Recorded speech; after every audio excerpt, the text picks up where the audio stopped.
You're right. All right, I call the Education and Planning Committee meeting to order April 3rd, 2024 at 4:30 p.m. And I'd like to begin with a welcome to the Geneva Center by Janine Eckenrode.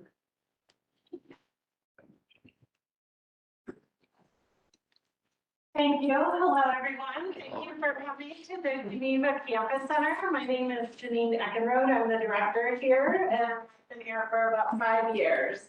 So just to give you a little overview on the center, we have 70 credit-bearing students right now during the day. And on Monday and Thursday nights, we have 80 EMS students. We're the regional headquarters for EMS here. So we also have GED classes that run, and they run in the evening. So it's really convenient for people to come after work to get their GED.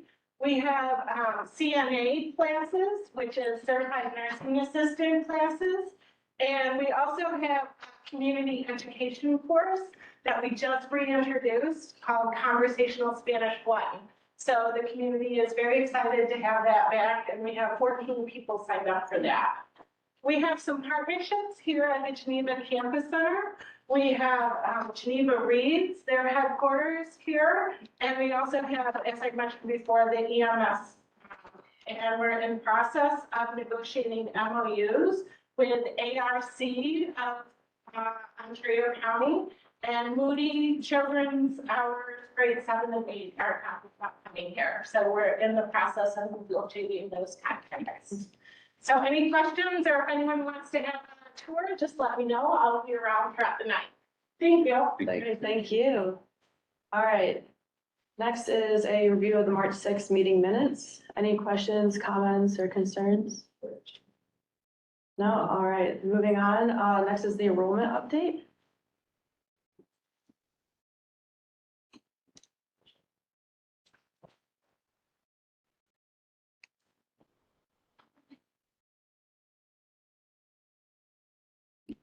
Good afternoon, everyone. Good afternoon.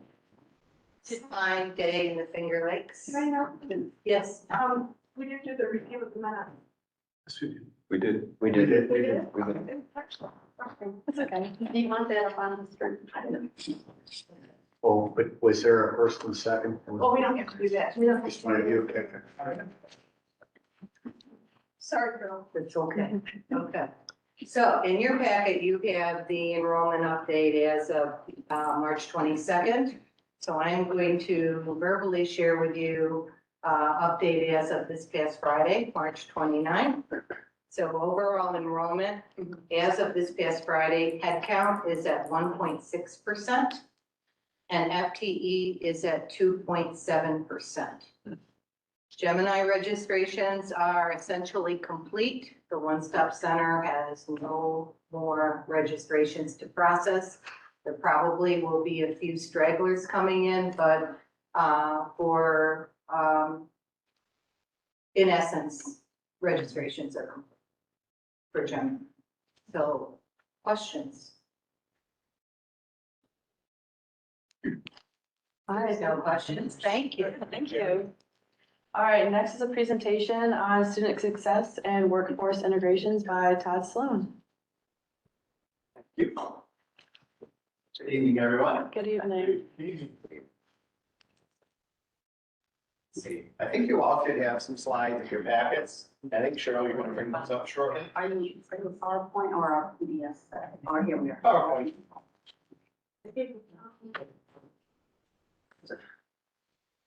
So tonight I'm going to talk about workforce integration. This is something I touched on the last time I spoke to the group. And by workforce integrations, what I'm talking about is a lot of things going on with the labor market now and in education that are not competing forces, but a variety of forces that are kind of acting on both education, economic development, and really what I'm going to call economic mobility for individuals in the community. So, okay, thank you. So the main focus this evening will be on career pathways area of workforce and career solutions. I gotta get it. And that is sometimes seen as a very hidden area, but that was my attempt at humor. Was this There you go. So career pathways, this is one of the more exciting areas in our department, and because to me, one of the key elements of community college is that we can benefit our learners. Hopefully the college can prosper, but it benefits the community as well. And career pathway programs are a great example of that. What am I pointing at here, Cheryl? You can be clicker if you want. Okay, so the first thing I want to talk about is career pathway programs are always tied to high growth sectors and in-demand occupations in the region. And this is where we stand today. This is not tremendously new news. These are our high growth sectors in the Finger Lakes region. Skilled trades is new to the top 3 list for the region. Healthcare is now a statewide priority because all 10 regions, all the governor's 10 regions, healthcare is a priority. So when we're looking at sectors, businesses, economic development, that's what we're talking about. I prepared a link here. There are about 45 in-demand occupations in our region, and those are identified by the Department of Labor as having high number of openings and high growth as a percentage over the next 10 years. Now, the really important thing I think for us is that when you look at those in-demand occupations, about 75% of them are middle skill jobs. Middle skill jobs are jobs that require more than a high school diploma, so they require some post-secondary education, but a 2-year degree or less. So that is the community college. And this trend is not really going away. That number, that percentage has been about the same for the last several years. So right now at FLCC, we've been working primarily, we've been focused for the last 5 years or so on allied health and advanced manufacturing. So I just want to do a quick update on where we stand with that. This, I'm not going to read verbatim to you. You have it in your packet, and it's for nerds like me who like research. But the highlights are this. This is the health and human services sector. These are 3 occupational pathways in that sector.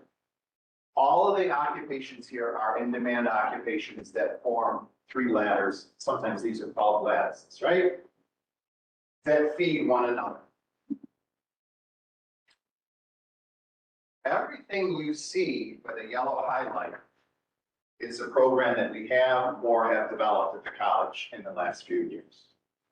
So we are now in a very strong position to help employers meet the demand for these occupations, to help employers have their employees advance on these ladders, and obviously to help individuals and families qualify for and begin these jobs. The occupations that are in white are occupations that either don't require higher education or require a bachelor's degree or higher. Questions or comments on that? Maybe we could just speak about the one that's in development. Oh, the one that's in development is community health workers. And this is a tiny little piece of what Mary Beth is going to talk about later, but we receive funding from SUNY to develop that program. And that program will bridge a current program we have in direct support professionals. So those who are working in that occupation and want to advance to a higher paying job that's more educational than clinical. And that's what that occupation is. We expect to launch that in the fall.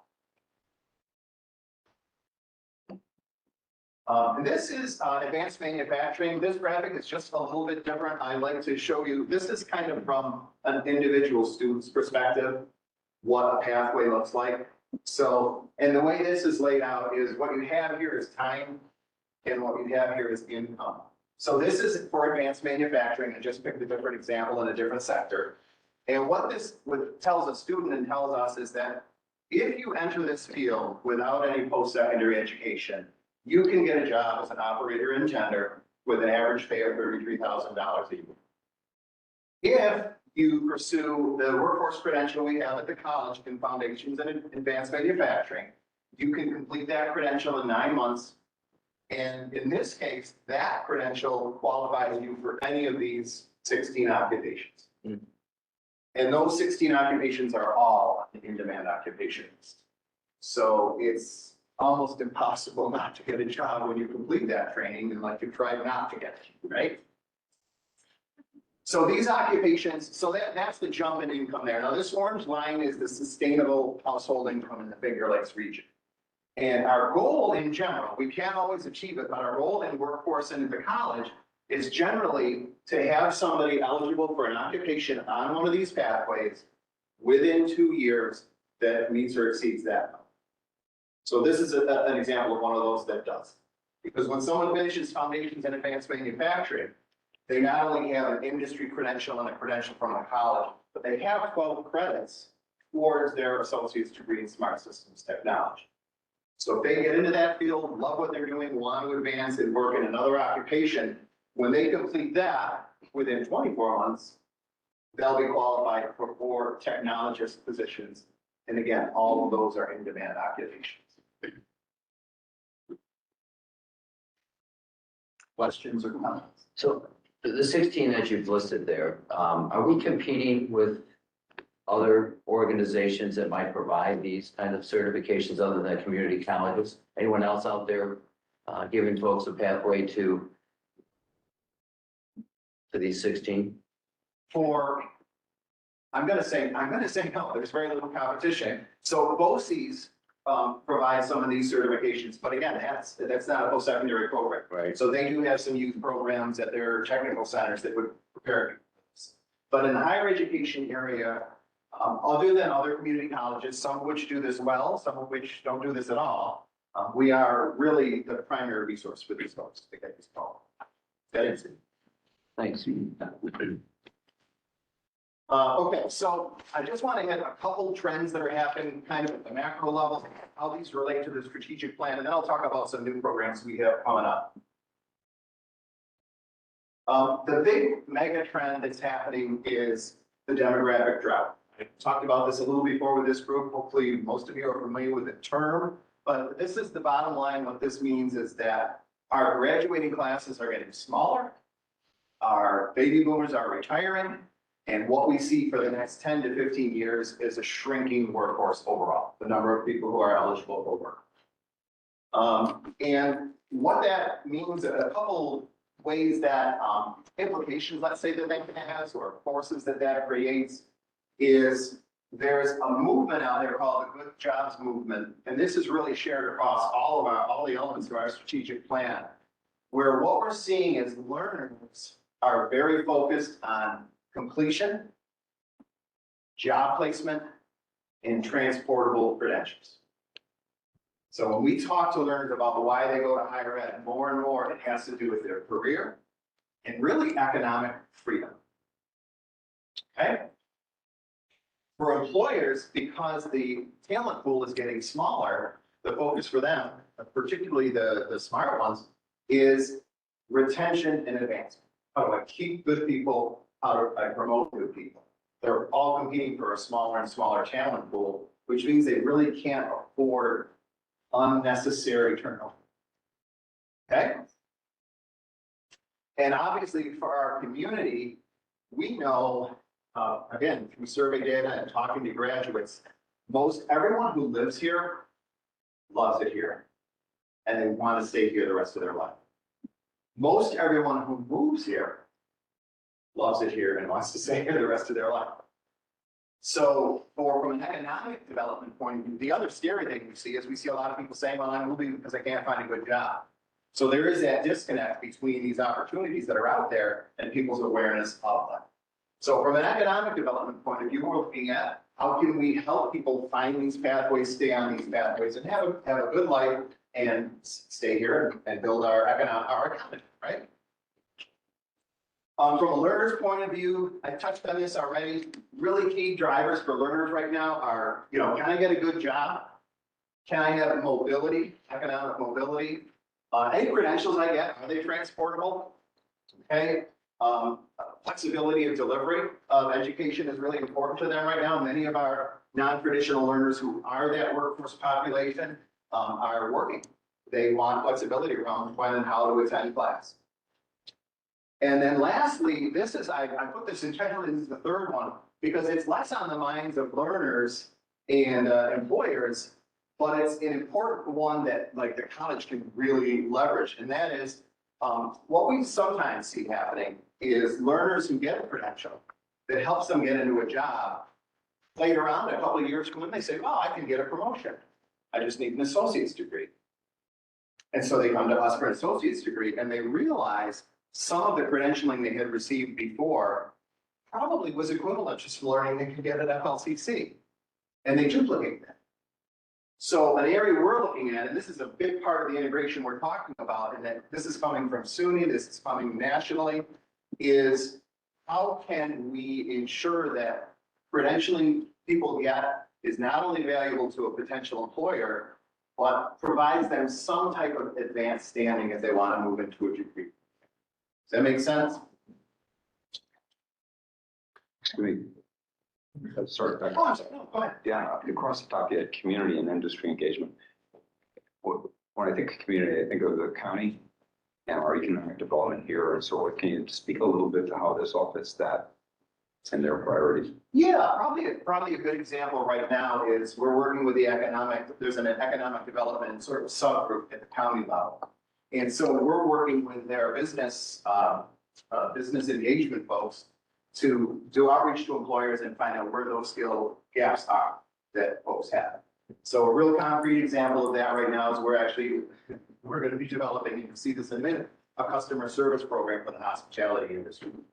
That is something that they almost universally identified as the most important need they have for training.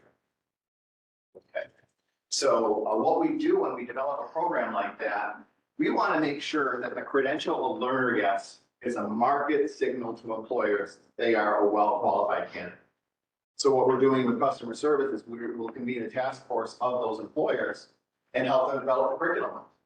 So that when we do stand that curriculum up, talk about the competencies and skills that people have, we know more than likely to be hitting what they need. And that's a direct result of working with the county and Say that again? that's a direct result of working with the county and Yes, it's a direct result of we working with actually the head of economic development for Ontario County. And he has a business development specialist that calls on about 400 businesses a year. And so we're using that intelligence and then we go right to the employers. thank you. So new programming coming up on the horizon, just as an FYI, because my time is limited here tonight, but just to let you know, in terms of pathways and in-demand path sectors and occupations, these are programs we expect to be launching in 2024. The only one that may leak into 2025 is diesel technician. So in health and human services, we've received about $385,000 from SUNY to stand up a program in that area. That program will be a micro-credential. So that means students will get credit towards a degree in human services later on if they pursue that. It also includes an industry credential from the National Association of Direct Support Professionals. So this is an example of those integrations in that area. Clean room is an advanced manufacturing credential. We have a pilot with a company called Optimax. Kind of a neat partnership. We're developing that for them, but it will be a Creative Commons program. So once it's finished, it'll be available to other employers in the area and the region. It'll be a hybrid training, so it even could support people out of the region. And the position is to help with the Micron and the micro, the chip, the whole chip, you know, the whole chip. We first saw the chip. I have a question with regard to that large circle that Micron has, Yes. and how we're in that circle. Where does Micron fit in with your efforts, our efforts, and trying to not only assist them, but find our folks employment opportunities? So, Dr. Nye or Laura, feel free to chime in or correct me here, but right now our approach there is we want to support Micron's efforts in all the economic development work going there, but we are not, we're going to position ourselves to support them. And the reason to be candid, this is a kind of an unanswered question. We have a lot of advanced manufacturing companies in our 4 counties who have concerns. If you look at the numbers of recruiting that Micron is targeting, it would require a lot of people from our region moving to Syracuse. So there's a little tension there. Little rub. Yeah, so we're gonna be prepared. I mean, we have Interesting. advanced manufacturing companies in our 4 counties who absolutely need this. So, depending on how things with Micron evolve, we'll see how much this reaches into that area. Anything you would add, or?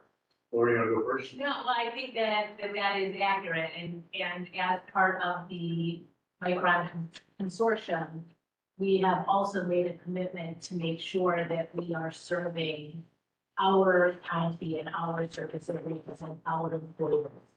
So as Todd started at the beginning, many folks would like to stay local. So we want to make sure that they are prepared and ready to engage locally as well. There's also the downstream efforts. Right now, there was a big push on Micron. If you see, there hasn't been much lately. It's 10 years to get their first facility built. First thing they started off with was the daycare center, and then they're building from there. But it's going to be a while before there's going to be a true need for a lot of folks who are going to be coming from this area. We need to stay connected. We have, from an academic standpoint, in terms of what types of programs are out there, they're going to be available in the future. But we're not going to get the big money that, for instance, OCC got to create it's either a $15 or $25 million clean room. But you can see we're doing clean room with our partners in different ways without getting big toys, which is just fine for right now. But equally as important is to really truly think about the downstream requirements that are going to be needed away from Micron. And that's where the diesel technician is one that comes into play, because you're going to need a lot more traffic on the roadways, highways that are coming from it. So you need more technicians to take care of diesel trucks. But to think beyond that, you're going to need construction type of activities and things of that nature. And that's the biggest challenge that some of us have heard about Micron right now, is the ability to create the infrastructure, which includes transportation, housing, education, and everything in one. So there was a big push, and it's kind of died down a little bit. And we're not going to get the direct resources, but we definitely need to be looking at what's downstream that we can directly impact in the meantime. And I think that diesel technician is a great example of starting that. So is Wally, quite frankly, if you look at it. Thanks. Thank you. Okay, one other thing on chips, that's like level 1 clean room. It's like a level 1 clean room. Are you looking at other level clean rooms too? Are they? I couldn't hear them. The rain is loud for me. The clean room, that's a level 1 clean room, the chips, right? So there's other level clean rooms. Do we have manufacturers like a painting required for automobiles, for example? You have to have but it's not a level 1 clean room. So is this just focused on chips, or is it more broadly? No, it's not just focused on chips. In fact, our approach with like a level 1 clean room would probably be one of our trainers certifies clean rooms. So we probably do that more in the custom workforce area, where we're a consultancy kind of a thing, because there's less demand. But we do have chip manufacturers that are building larger wafers and getting funding to grow, in our Forest County service areas. And I'll actually add that funding hasn't even started. Right. Physically in yet. So it's slowing a lot of people down and getting started, to include, for instance, the acoustics right in our backyard. Right. Okay. Couple other things here, we've really touched on in terms of program and development. I just want to let you know kind of what's on the horizon here. This information is in your packet. It's obviously more detailed than what we'll work down. Really, the purpose of this is to point out, these are actual measurables that relate to the integrations we're talking about. So what are completion rates? What percentage of students actually receive a credential that's a marked signal to employer at the end of a training? What is the placement rate for a program? Is there an advancement path for that student, so that when they complete a step on their process, there is a clear path for them to advance? Can they get to a sustainable wage within 2 years, that measure that I talked about earlier? And this just kind of charts this out for you all. This is significant. I'm going to gush a little bit and just, thanks to the support of the provost, Ryan McKay, who's not here tonight, And my team, I think probably when I started, which was only like 6 years ago, we probably had one program that could say awarded any kind of credential outside of credit. And that was the CNA program that licensed some was the CNA. So you can see, while not all of these offer some type of transportable credential, many of them do. So that's just been a lot of hard work, by a lot of people to make that happen. And more, these are not all credit courses, but this is a huge, I think, a huge success for the college that we now have workforce programs that used to be called non-credit programs that confer credit and have a pathway into. Just a couple quick success stories I'll share with you. And my team brought these up to me because they are a really good example of these integrations. Caleb is a student who took our Foundations in Advanced Manufacturing course. He was an apprentice as electromechanical technician. When he completed that course, his employer said, and he accepted a position as a CNC supervisor. Then within a month of completing, we talked to him about, the fact that he had advanced standing now in the Smart Systems Technology degree program. He enrolled in that program, and he is now pursuing that as well. Courtney is a student, single parent, was in the human services field, was not on a pathway. She was in a job that just really did not have a path for advancement, and looked into phlebotomy as a career, thought she would like it, took our phlebotomy training. That training includes a national credential from the National Health Careers Association. She got her credential, applied for a position, and thanks to the support of our custom training specialists too, they sort of act as non-academic coaches for our students as they go through the program. Worked together to negotiate a higher rate of pay than the traditional starting pay for phlebotomy because of her credential, and she received that, and she's very happy individually. I can tell you that for no reason. A couple examples of what we see in the department, and that I think illustrate the integration of the workforce credentials, employment. And I think that sense of immediacy, this is a 9-month program here, and this is a less than 6 months to complete. And that's all I have, unless you have questions or comments for me. I just have one.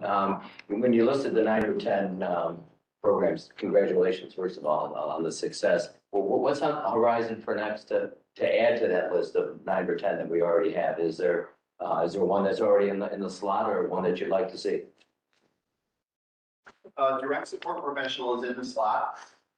Another one we're looking at, we are working out the details on how quickly we can promise that sustainable wage if it's 2 years or more, but that would be teaching assistant. Mm-hmm. We have a degree program, we have a certificate, and we could probably have a smaller credential that would get someone into there full sooner. So those are a couple. Am I missing any? Looking at Mary Beth, but she knows all the grants we write in. The diesel tech program is starting. Yeah, oh yeah, diesel tech is absolutely, in fact, I guess I should just clarify, that slide that had the new programs, Right. those are all in-demand occupations on a career path. We don't really build them in our department unless they're linked to an in-demand occupation. Hmm. So. Thanks. One last question, I hope you can hear me. Yeah. I'm really pleased to see that these have credit associated with it, that they're building, they can build on. There's a high value to companies for this, and I'm not sure that they always fully understand it, but it allows them to grow their own rather than recruit management, but actually grow their own management. And how are we marketing that, or are we marketing that to companies? We are on the road talking about it every day. I mean, we talk about the demographic drought and the importance of retention and advancement. If I'm candid, some employers get it, many do not yet. They're still trying to recruit their way out of this. So, but when we call on customers, that's one of the main things we focus on. The DSP program, for example, the direct support professional program, is actually focused on existing employees who don't have their credential yet and can advance. So I hope that answers your question. I think, like you get it. It's, We yes. see it. We're trying to kind of carry that message out there, what some employers do and some don't. Yeah, no, I'm just, I'm pursuing the question because I think it's an opportunity that we shouldn't overlook. That there is value to the employer here as well, and that sometimes they don't get it unless they're told. Yeah, thank you. I appreciate that. The LFAP working on Fred's side and then the apprenticeship activity. Oh, yeah. There can work, so I mean, you have examples, so we have like the nursing program as well, and what we're doing with Thompson Health, or one that Todd's working on with, Lincoln Hill Farms, in terms of those folks that are getting the exact terminology, Todd, that specialized training they're going to be getting. There are other multiple connections. Yeah, it's about building up credits that the students can leverage to get into management quicker. That helps save money as they have, it's hard, much more expensive to recruit for companies. So it's a value add that I think most folks overlook. Yeah, thank you for that. We will, just a closing comment, and then unless there's other questions, I'll wrap up. We did receive a grant from SUNY recently that will allow us to hire a business development specialist for our other 3 counties outside of Ontario that already has that. And thank you, because that will be on the short list now of things to talk about with employers. So, thanks. All right, thank you, Mr. Sloan. All right, next, moving on to resolutions. First, we have faculty sabbatical leaves for 2024 through 2025.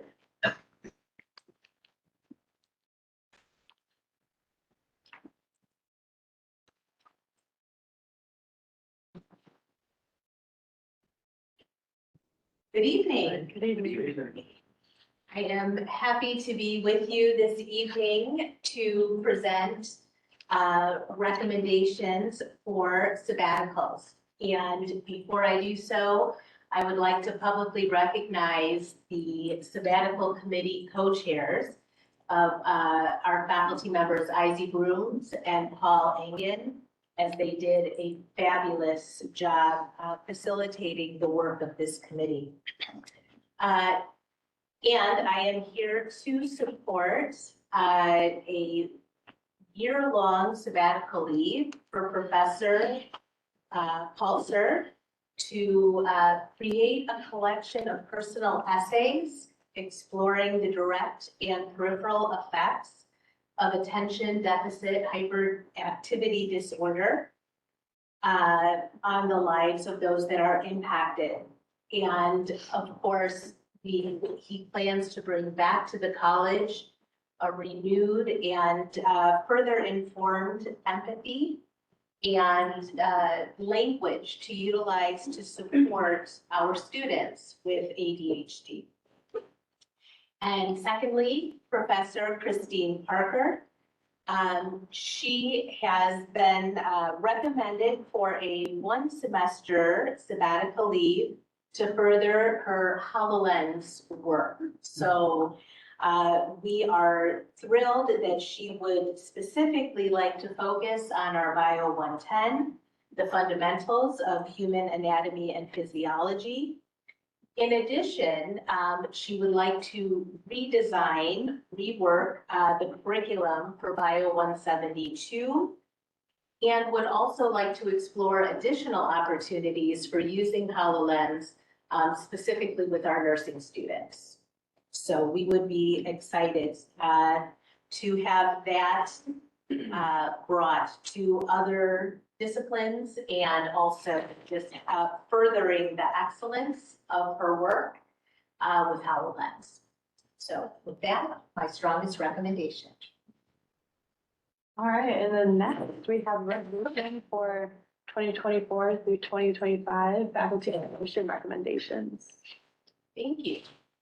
Okay, and I am also here to highly recommend the promotion of the following faculty members.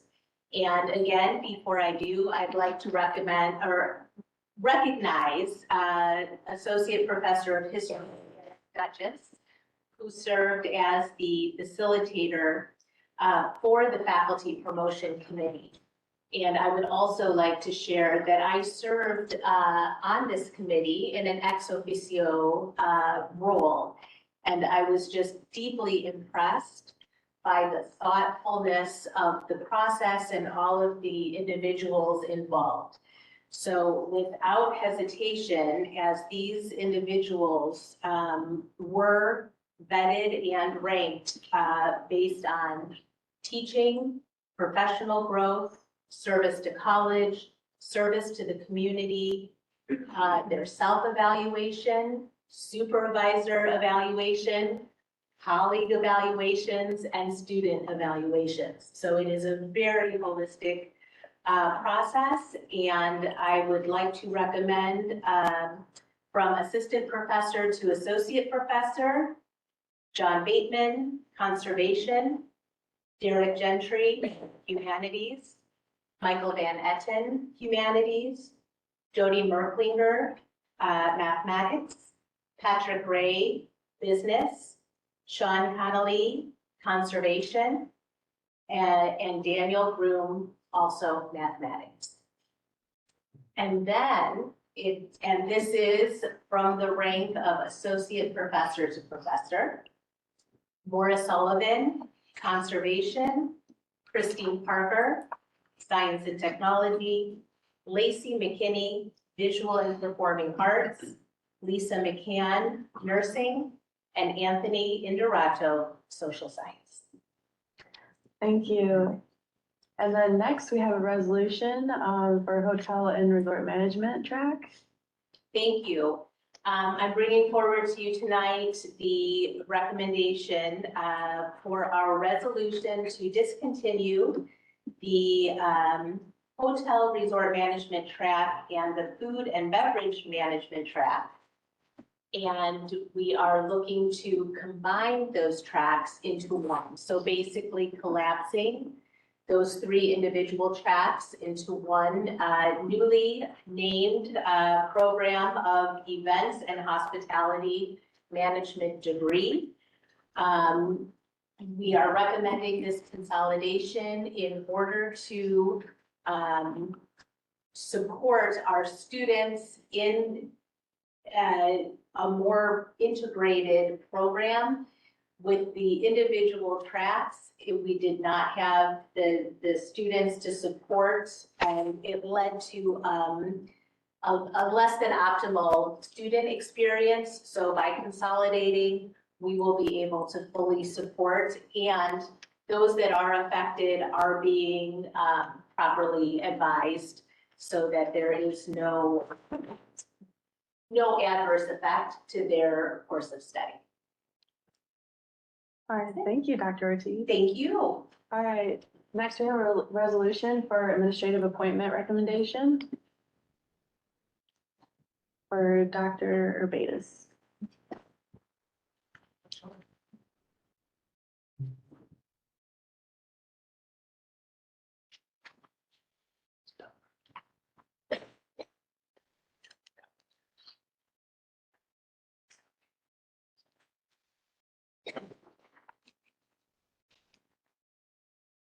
I am here to recommend Kristen McCarty, our Director of Marketing and Enrollment Communications, receive her administrative appointment.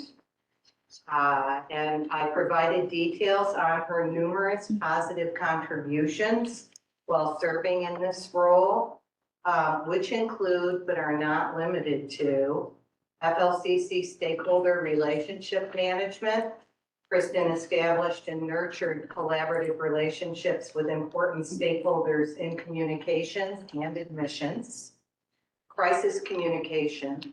She formulated strategic response plans and crafted key messaging throughout the COVID-19 pandemic, including drafting numerous COVID-related communications for the public website, social media platforms, and campus signage. Enrollment growth. Kristen contributed towards FLCC's achievement of ranking third in enrollment growth from 2019 to 2023 among SUNY's 29 community colleges, despite the challenging circumstances of the global pandemic, which led to steep enrollment declines in New York community colleges. Marketing strategies, tactics, and messaging deployed during this time positively influenced student recruitment efforts. Supervisory responsibilities. She managed the transition process for an underperforming employee, which involved rewriting the job description and successfully advocating for a reclassification of the position. Excuse me. Ultimately, recruited and retained a new employee for the digital content specialist role who is making a tremendous impact with the team. Advertising strategy. Kristen revamped FLCC's annual advertising strategy by adopting a mixed media approach that prioritizes digital tactics with targeted audiences and geographic focus. She successfully secured an increase in the advertising budget to expand the college's search. Go, Kristen. Vendor partnership. We forged beneficial partnerships with new media vendors to optimize the advertising budget. Branding and messaging. Kristen overhauled all admissions print materials, she and her team, to ensure consistency in branding, tone of voice, and simplification of key messages. They created branded email campaigns in Slate with common headers, footers, and images to deliver messages to critical audiences. Communication planning. She developed a comprehensive communications plan within Slate to effectively communicate important information to prospective students, including those who have been accepted. Web pages were created to assist accepted students in understanding and preparing for their next steps in enrollment. Website redesign. She led the initiative for a new website experience, which involves introducing a content management system, also known as CMS, for the first time in the college's history and overseeing a comprehensive website redesign, which is ongoing. She championed the concept, secured funding, evaluated vendor proposals, and ultimately chose Terminal 4 in consultation with our IT department for our new platform. Project management. Currently leading a multifaceted website project by effectively navigating diverse internal and external stakeholders and dependencies, meeting crucial deadlines, and ensuring the final product meets FLCC's needs for future growth. Kristen's peers consistently cite the level of professionalism she brings in performing the director's role, as well as subject matter expertise, a focus on best practices, goal setting, and monitoring of results and metrics for sound decision-making. She has cultivated a strong marketing team who are skillful in accomplishing focused solo projects, as well as strong collaborators on team projects, such as a website redesign. In closing, Kristen completed the Leadership Ontario program in 2022-23 and is currently completing the SUNY Peaks Leadership Program. Throughout these professional development programs, she has applied the curriculum to her FLCC role and leveraged her strengths in becoming an effective leader. Therefore, based on successfully completing her probationary period, along with positive evaluation materials, I wholeheartedly endorse Kristen receive the administrative appointment. Thank you.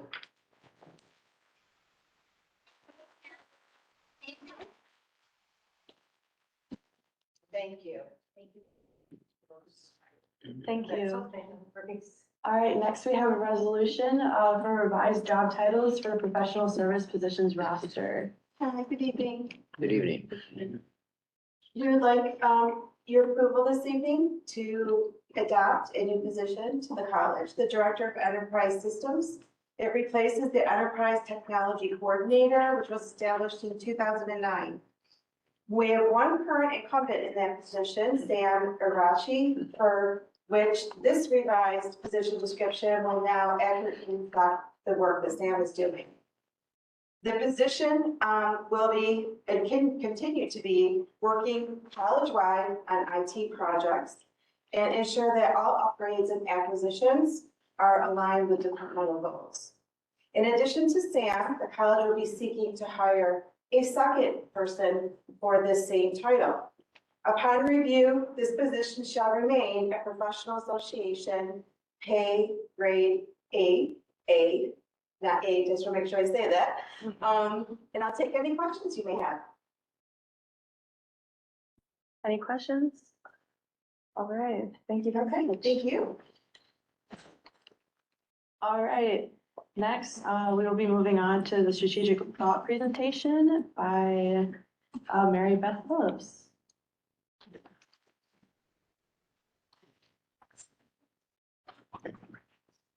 Good evening. Good evening. Good evening. From last year, but I'm a big talker, but not a big fan of public speaking. So I'm gonna try to for here, and I'm confident I'll get through it, but you know, just in case.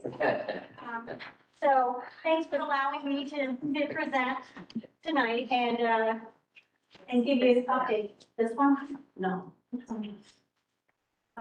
Thanks.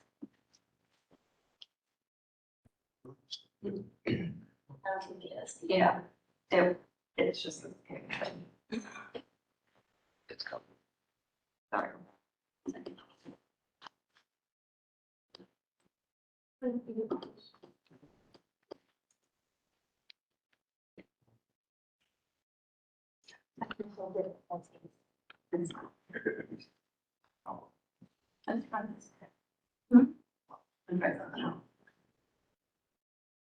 The slides really make it. It's not so much what I'm saying, so.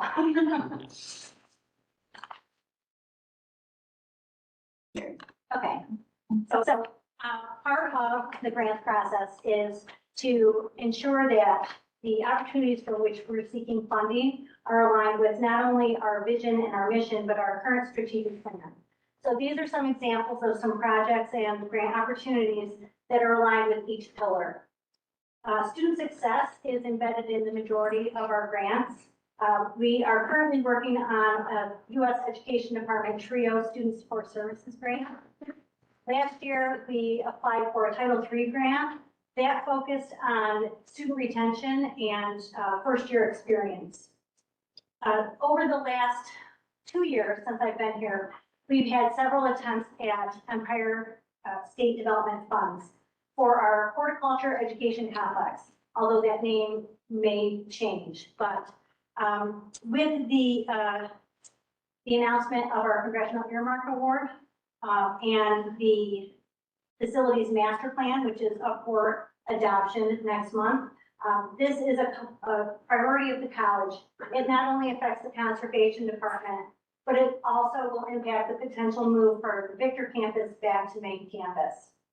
With the involvement of the project and our partnership with Ontario County in the upcoming adoption of the Facilities Master Plan, we plan to apply for $3.5 million for Empire State Development Funds for this project. That represents a 20% total of the projected cost in our Facilities Master Plan. Ontario County will be providing some of the other funding, and we already have current funding that is eligible for the city capital match.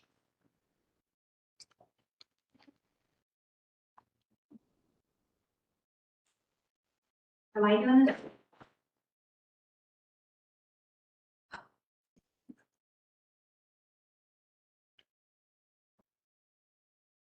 In 2023, we saw a large number of submissions for federal grants, including the successful USDA Distance Learning and Telemedicine Grant. That partners us with 13 school districts and organizations in our service area. And right now, the primary focus is on distance learning and distance learning sharing. However, the use of this equipment has boundless potential. And several of our cabinet members are in talks on how to use that moving forward. We also had a couple of heartbreaking near misses. Our Title III grant was not awarded. We missed by 3 points, excuse me, a little bit less than 3 points. I think it was 2.67. Our child care access means parents in school application missed by 4 points. So we will be reapplying for those using the evaluative feedback that we received. A large number of partnerships and consortium grants happened this year. And I think that speaks volumes because people are thinking about us when they want to do grant projects. In November, we submitted 2 Department of Labor Strengthening Community College Training grants. One where we were the lead. We partnered up with 3 different 2-year schools and 12 industry partners for an allied health sector for a total award of $5.7 million. And we were a partner in OCC and the Mohawk Valley's application in the advanced manufacturing sector. Neither of those awards have been public yet, so we're still waiting. So fingers crossed for those. Just real quick, the Austin Community College, is that also a partnership? The Austin Community College is a partnership with Jim Hewlett. Oh, okay. That's the C. Curry application. That's an NSF. It's a continuation of our C. Curry that we have currently. That's going to end in September, Laura? Yes. We found them, they found us, Jim found them? Jim found Jim out. found them, great. That relationship predates me. Sure, okay, makes sense. Thanks. We've also had successful applications to SUNY and the New York State Education Department. And these include our high needs localities, and that focuses on phlebotomy and sterile processing technician. And our workforce pathways and SUNY Reach initiatives that take our established pathways from non-credit to credit. And currently, for example, our CNA to LPN, soon to be LPN, to RN, and then our teaching assistant to early childhood education. Currently, we have a SUNY internship grant. It's a 3-year grant that allows gift cards and stipends for our students to help them with the unpaid internships. So we can serve up to 50 students a year for the next 3 years. Should one. It should work now. Okay. We've had many successful submissions to private foundations. ESL Federal Credit Union has funded our Student Emergency Services Program for the 2nd year in a row. And we received an award from Ontario County for much needed renovations for our child care center. The FLCC Foundation has enjoyed continued success with the Emil and Florence Mueller Foundations. Workforce and Career Solutions has had several project-specific SUNY awards, such as Todd alluded to earlier, the clean room training with Max, but he's also talked about the program for the Office of People with Developmental Disabilities. They are going to be training these individuals that they're going to receive badging and micro-credentials in DSP. So they're going to be helping people in our service area with developmental disabilities to become more independent. Brian McCabe pretty much has a direct pipeline to SUNY, so they sent him everything, but he was responsible for receiving online learning, online coaching funds, and third course part reviews. Jim Hewlett got $15,000 for the coral reef studies in the Caribbean, and Melissa Sewell received a SUNY grant for support for our students with disabilities. This slide depicts our administrative support or indirect costs. We have a federally negotiated rate with the Department of Health and Human Services at a rate of 42.2%. However, the U.S. Education Department limits that to 8%. So any opportunity that we apply for through the U.S. Education Department, we can only claim 8%. The majority of SUNY applications do not allow for indirect costs. When they are allowed, we go for them. Currently, we only have received in 2023 $145,236, but we still have 5 grants outstanding, 2 of the Department of Labor grants and 3 NSF grants where we have claimed full 43.2%. So we have the potential for over $2 million for 2023 awards. Now, the opportunities that we've already identified for 2024, we have the opportunity to ask for over $3 million in indirect costs. From a timing standpoint, the 23 awards, any day, any idea? Department of Labor, we thought we would hear probably in February. So I think they're gonna be called any minute.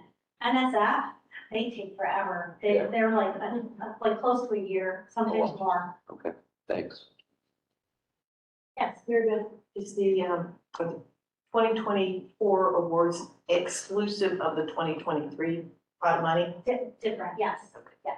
So that's a total. over That's five. a total, yes, over 2 years, we have the potential for over $5 million. Thank you. So this is our current success, our number of awards, our partnerships. We have enjoyed a very good rate of success of 72%, but we still have those 5 awards outstanding. So we have the potential for 83%. It's a really good place to be at 72%. Part of that is because we try to select grants where we can be competitive and where we can make the most difference for our students. This is the historical breakdown over the last 4 years. We have definitely enjoyed increasing success, but you'll notice in the first 4 columns, those are not college-wide. Those are the grants that were done through the Office of Grants Development.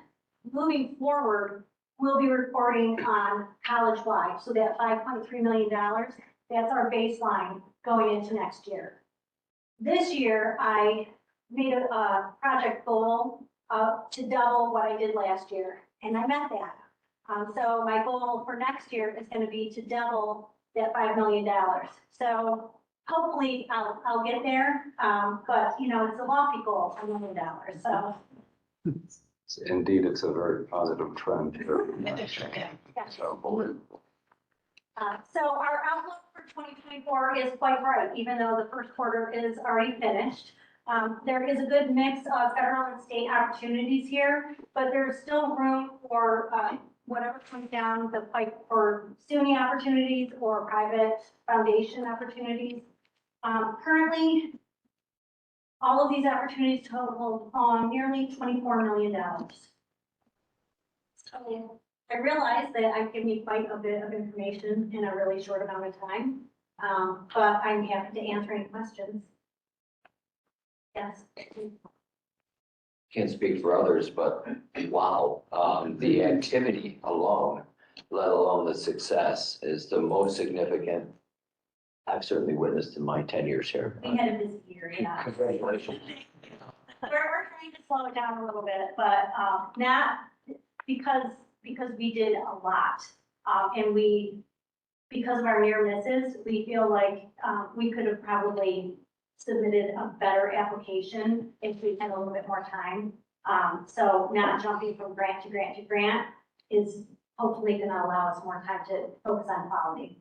So we acknowledge you collaborate with lots of folks to make this happen. Are you a staff of one? Do you have other folks that you work with? I am a staff of one, but I probably 1 to 2 grants a year.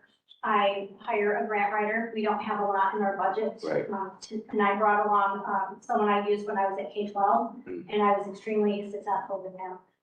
He's the reason that we got that USDA distance learning summer grant. But I also rely on all of my subject matter experts. So everybody at the college who has anything to do with a project, they feed me the information. I'm only as good as what the information that they give me. Outstanding. Kudos. Yeah. Wow. Meredith, you had alluded to the fact that you were only providing information of what happened in your office. Yes. So I'm assuming that that you were implying, and correct me if I'm wrong, that you were trying to find all the other projects that may be going on at college. Yes. That are department-based or We whatever. try to, and we're in the midst of implementing that all grants will flow through my office. That doesn't mean that I write all the grants. It means that I'm aware and I'm tracking. Todd in Workforce and Career Solutions, he writes a lot of his own grants. We collaborate a lot together on some of these federal grants. but he makes me aware of everything, so I know when they're submitted and what they're for. But he does his own presentations. He can cover a lot of the grants here, but we collaborate with that. Brian McCabe, Melissa Sewell, Jim Hewlett, they've identified their own sources, but they're letting me know about that now, and I'm assisting so that we have more of a comprehensive awareness of what's going on at the college. So to follow up on trustee Martin's earlier question, out of the grants that we've received, are they grants because we found the granting source or the granting source found us? Or? Well, usually we're the ones that find the granting source. But we have a really good habit of applying for almost every SUNY grant that's available. And those go through the provost's office. SUNY contacts her directly and then she gives them to me. And then we go from there. But most of them we look for, we have several sources. I receive daily emails letting me know about federal grants that are available, a lot of forecasted grants. And I have a very good relationship with our grant consultant who lets me know about opportunities even when he's not the one doing them, so. Okay. I noticed in some of those, there were some foundation grants and there's virtually a myriad of foundations out there. Yes, there are, All but kinds of things. you do need to have a specific project. You can't just go. I do, thankfully, my supervisor has approved SOFS, I call it my secret software. I can put in a project and it gives me funding sources. So sometimes those are federal sources, sometimes they're private foundations. The majority is private foundations, but we do seek those. We have for certain smaller projects as well as some larger ones. Very good. Thank you. Just to follow on with the private foundations, they're looking for impact, and we're a very small institution with a limited impact. Is that, do you have partnerships? Is there, how would you be able to build into one of those? I think to what trustee Assels is getting at, to get some of those larger private foundations. Yeah, we try to create a lot of collaborative ideas with our industry partners, with other colleges. Like I said, other people are coming to us with grant opportunities. It's a really nice place to live when they're coming to you and they think of you when they want to do a grant. So we've enjoyed a lot more of that than we did in my first year. And I really don't know what happened before I was here, but we didn't have a lot of partnerships in the first year that I was here, and now we have quite a bit. So we really try to focus on what the impact is. APCI, Deborah's department, gives me a lot of data, so it can be more numbers driven, and Todd has excellent performance indicators, meeting those performance indicators, and that usually helps us as well. Kudos. Trustee Martin said, this is the best we've seen. Another, do any of the dollars you've talked about or the activity touch upon the college foundation, or is the foundation separate? The foundation is a separate entity Right. that supports the college. And my supervisor is also the executive director of the foundation. Right. So I did include they work with the Emil Mueller and the Florence Mueller Right. Foundation and the Snyder Memorial Trust, which does professional development for our faculty and staff. They have great success. We do filter some grant funding through them. You do? When we are required to have a 501c3, Sure. we have that. The association is also a 501c3. Right. That's what helped us with the Ontario County grant that they received. Sure. That status. Thanks. Any other questions or comments? Well, thank you. Thank you. You did well presented. All right, with that, may I have a motion to adjourn? Motion. All right, Donna, and then second? Awesome. Jeff, okay, and then all in favor? Bye. All right, opposed, abstained? All right, I will adjourn this meeting at 5:34. And our next meeting will be May 1st on main campus, back in stage 14. You did a wonderful job. Thank you.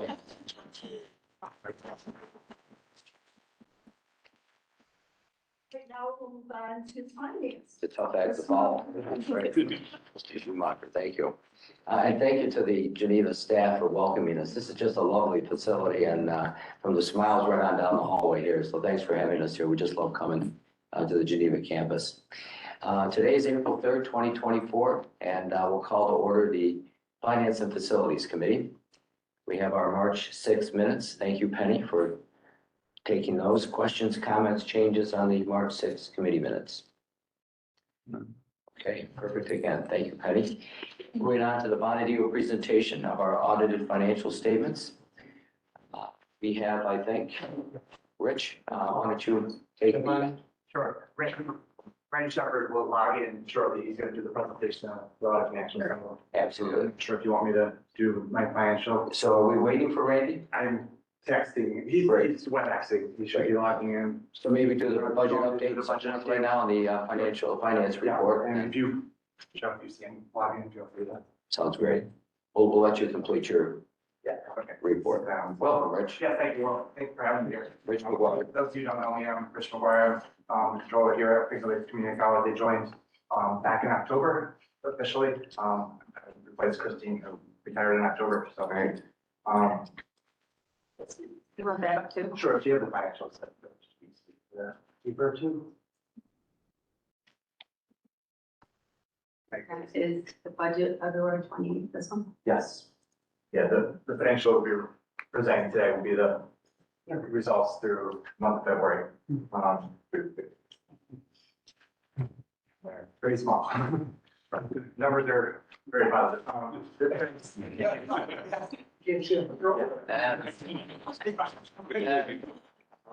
mean, for revenue, you anticipate that revenue was slightly better, higher than what is budgeted as the year progresses.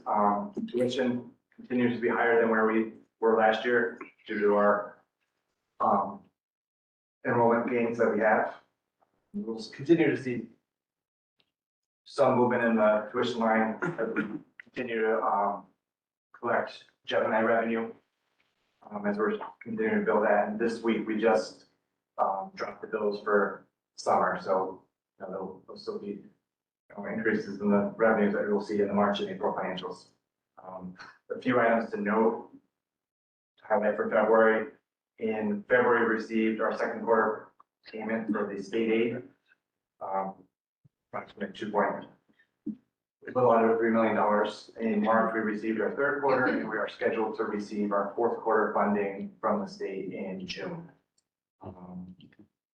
I know Jason referred to the county sponsorship. We weren't sure if we were going to get it in February and March. We received the $3.8 million in March, so that would be reflected in the next financials that you presented. Great.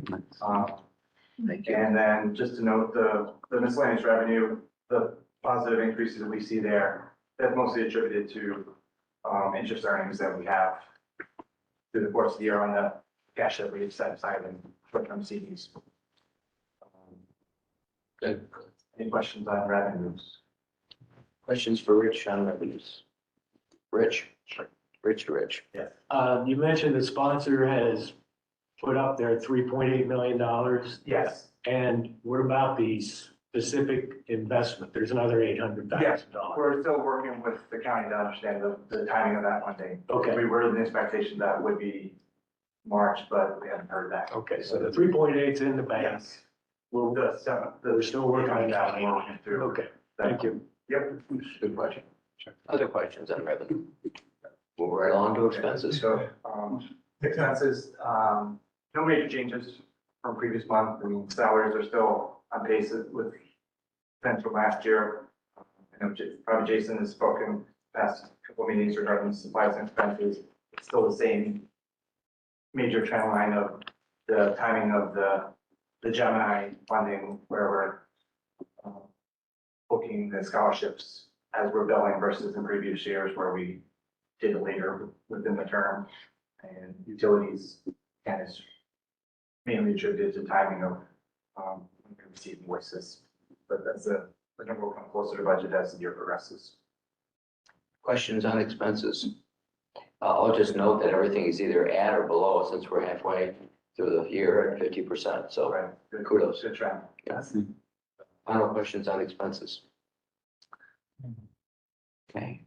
Yeah. How's it going?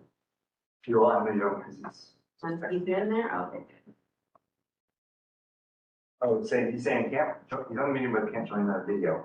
But Hear your audio. yes, if you want me to do them, Steve.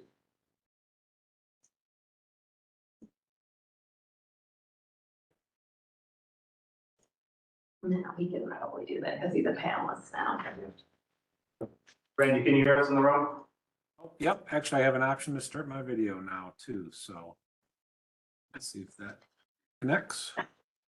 Well, welcome, Randy. All trustees are gathered and Rich is here as well. Do you have any introduction of Randy? We certainly know Randy presenting. If you all within your package, the statements and the letters from Randy. Randy's our partner from Montague, for those of you who don't know. Great. And he's here. Thanks, Rich. And we did have a audit enterprise risk committee that trustee Assos led recently within the last 2 weeks. And so we had an opportunity as a committee to hear this presentation as well. So we'll give Randy Shepherd an opportunity to go through that. Trustee Assos, anything you might want to add before we begin? No, let's just Fly right through it. fly right through it. Sounds great. Randy, you're on. Okay, great. Thanks, everybody. Good to see everyone, albeit virtually. And I believe that you've got information in front of you, and let's see what is up on there now. So the financial statements, so we can start with that. And again, as we mentioned, we went through this in great detail with the other committee, and had a lot of good questions and a lot of good dialogue. So I'm really going to kind of just touch high points on this, and if there are any questions that the full board has, I'll do my best to address them. So if you want to go after the table of contents, please, on this document, which will be, this is the auditor's report, which is what you hire us to provide to the college. And this is as of August 31st, 2023. I am happy to say we are issuing this almost a month earlier than last year. So we are moving in the correct direction with everything, which is great. And this is a clean or an unmodified audit opinion, which is important, which is what you're obviously looking to receive. And so everything was in order from our perspective, which allowed us to issue this opinion. And I guess I'll ask the committee, do you want me to go through the detail of the numbers, or because we went through it at the committee level, really just focus on, the audit results? I think we can focus on the audit results, getting that around the table. Yeah. Great. So at the top of this page, just to point out, change in accounting principle. So last year you implemented GASB 87 related to leases. This year was GASB 96 related to subscription-based information technology arrangements, which is essentially the same concept, picking up the value of the use of that asset, that information technology asset, as well as the liability related to that in the long term. So essentially it grosses up your balance sheet by recording an asset as well as the related liability. Your cash outflows under those contracts remain the same. You're still making the same payments. Now those payments are just allocated essentially between a principal payment and an interest payment. But that's how the standards require us to report that. And so that pretty much covers the main the financial statements in terms of what our responsibility was. If we do go to the last 2 pages of this document, so you can go to 49 and 50, I believe. So what we're going to now is called the Yellow Book Report, or the Government Auditing Standards Report. And the reason for this report, and actually you can just kind of leave it on this page and go up a little bit. Keep going right there. The reason for this report is for us to report any kind of findings, if we have them, related to controls or controls over financial reporting. Last year and the years prior, we had findings here, and as you can see there under repeat finding from prior year. So in 2020, 2021, and 22, we had a finding related to account reconciliations and financial close. And we called that a material weakness in those years because the significance and the magnitude of the corrections that we had were pretty large. And I think for those of you who have been on the board, you remember that. We had a number of journal entries. With the hiring of Jason, Rich, and the other changes in the finance department, this year did go much better. I mean, we did have some delays, but primarily that was to allow them to have more time to dig into and clean things up. And so when we first went to the committee, we did have this still as a material weakness. We had a very robust discussion at the committee and talking through the definitions of a material weakness versus a significant deficiency, what that means, what the relevance is, et cetera. And I was comfortable, and obviously the committee was very comfortable as well, moving that down a level because there was significant improvement this year over what we booked from an audit adjustment perspective. We had some, but they were not at the level of significance in the past. And actually, Jason and his team, identified a lot of those errors as part of that process. So that's what I really wanted to point out to the board here, that, this is a positive improvement. Not only are we here a month earlier, this is a positive improvement. And so I do anticipate next year, if things progress as they did this year, I can't guarantee it, but I would suspect that we probably would be in a position to be looking at this going away, as a finding. So I really would, am hopeful that that's going to continue down that path. Any questions at all on that? I'll just make a statement and also kind of defer to Trustee Astos here as well. First of all, thank you for the acknowledgement for the robust discussion that was had at the committee level and for the downgrade to the significant category versus material. I think it does truly reflect the work that's been done and as well as the audit. So I'll give Trustee Astos an opportunity for a comment.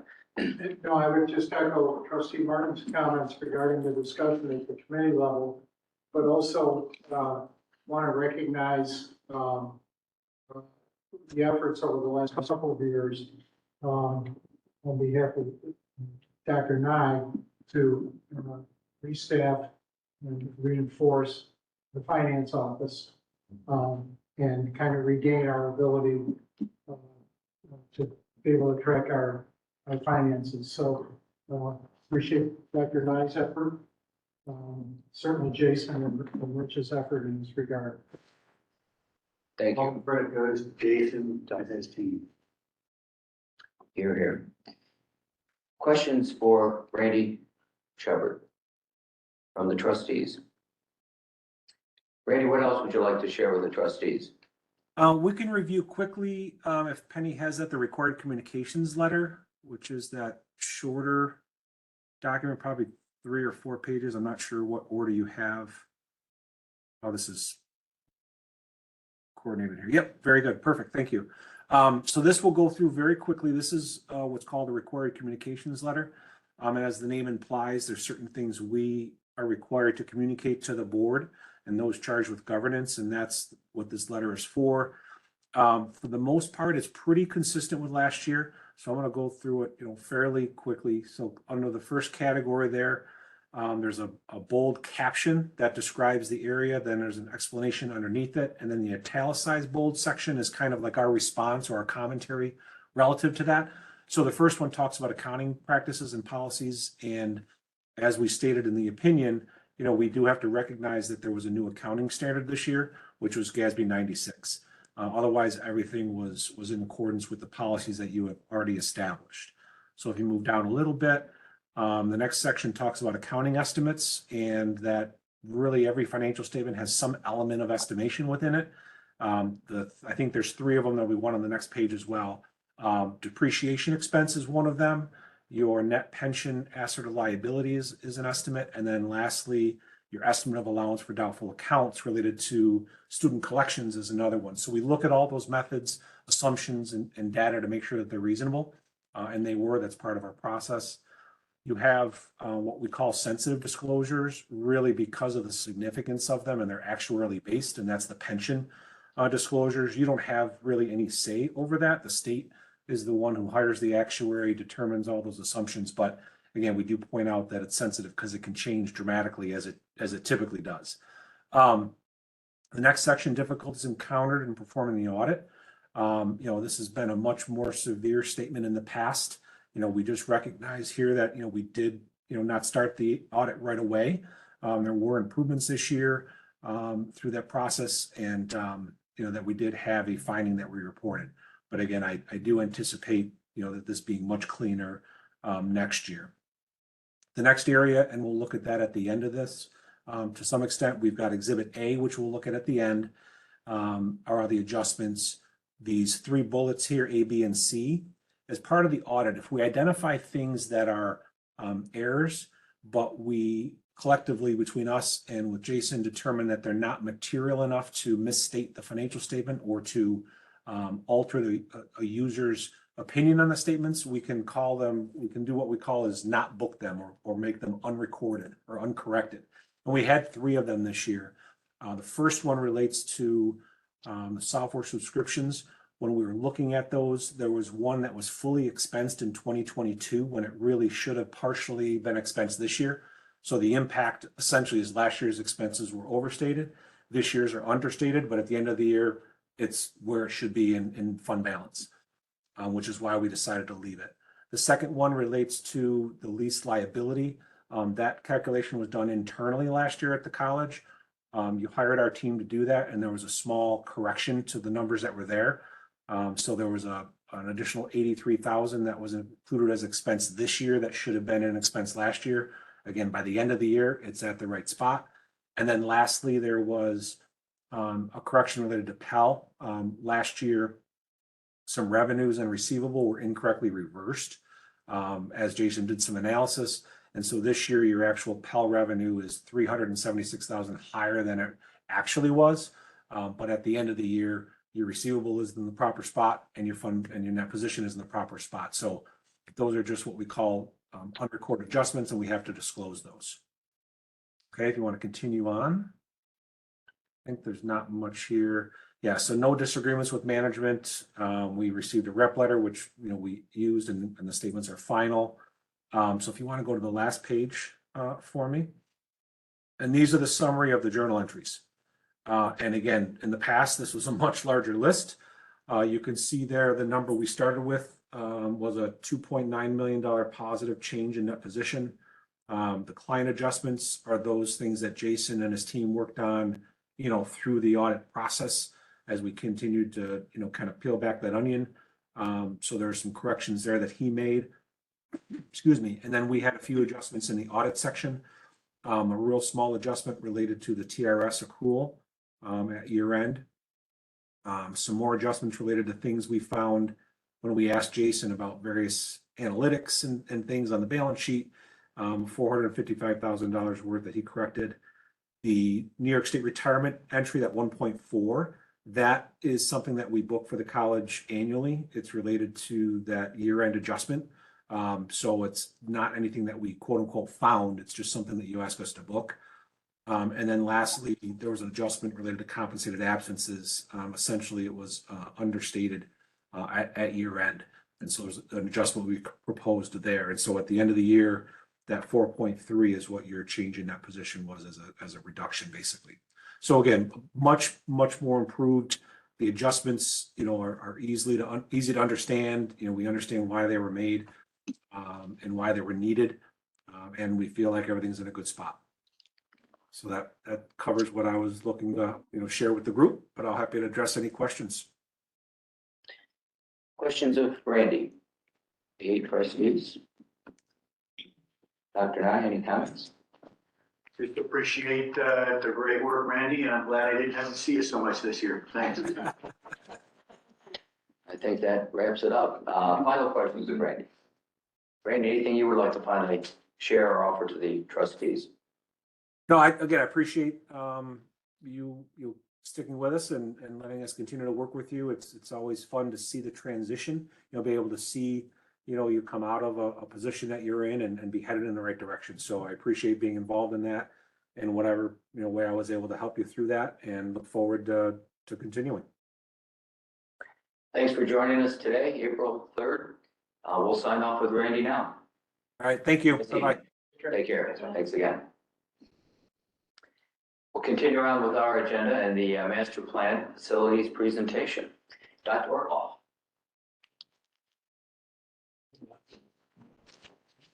And team.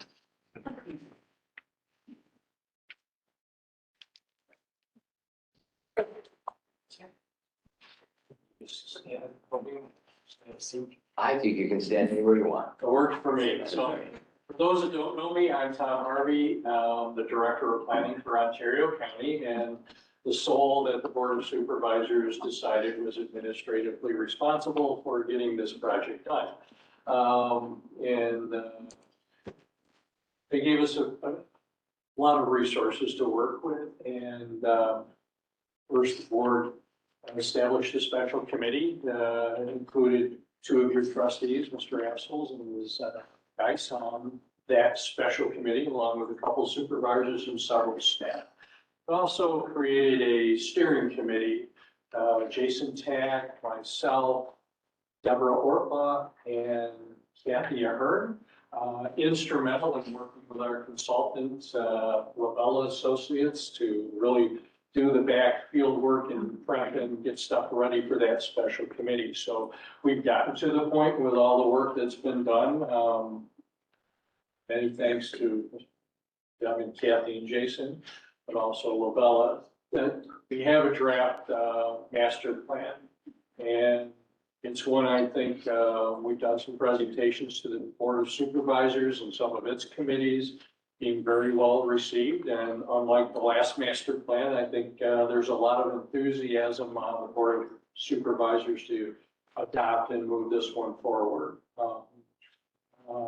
Great working relationship, and I think everybody that was involved with that. So the reason we're here today, not asking today to have the facilities master plan approved, because to finalize it, it requires approval both from the Board of Supervisors and this board before it gets turned into SUNY, is we're in the middle of doing the required environmental review on the project.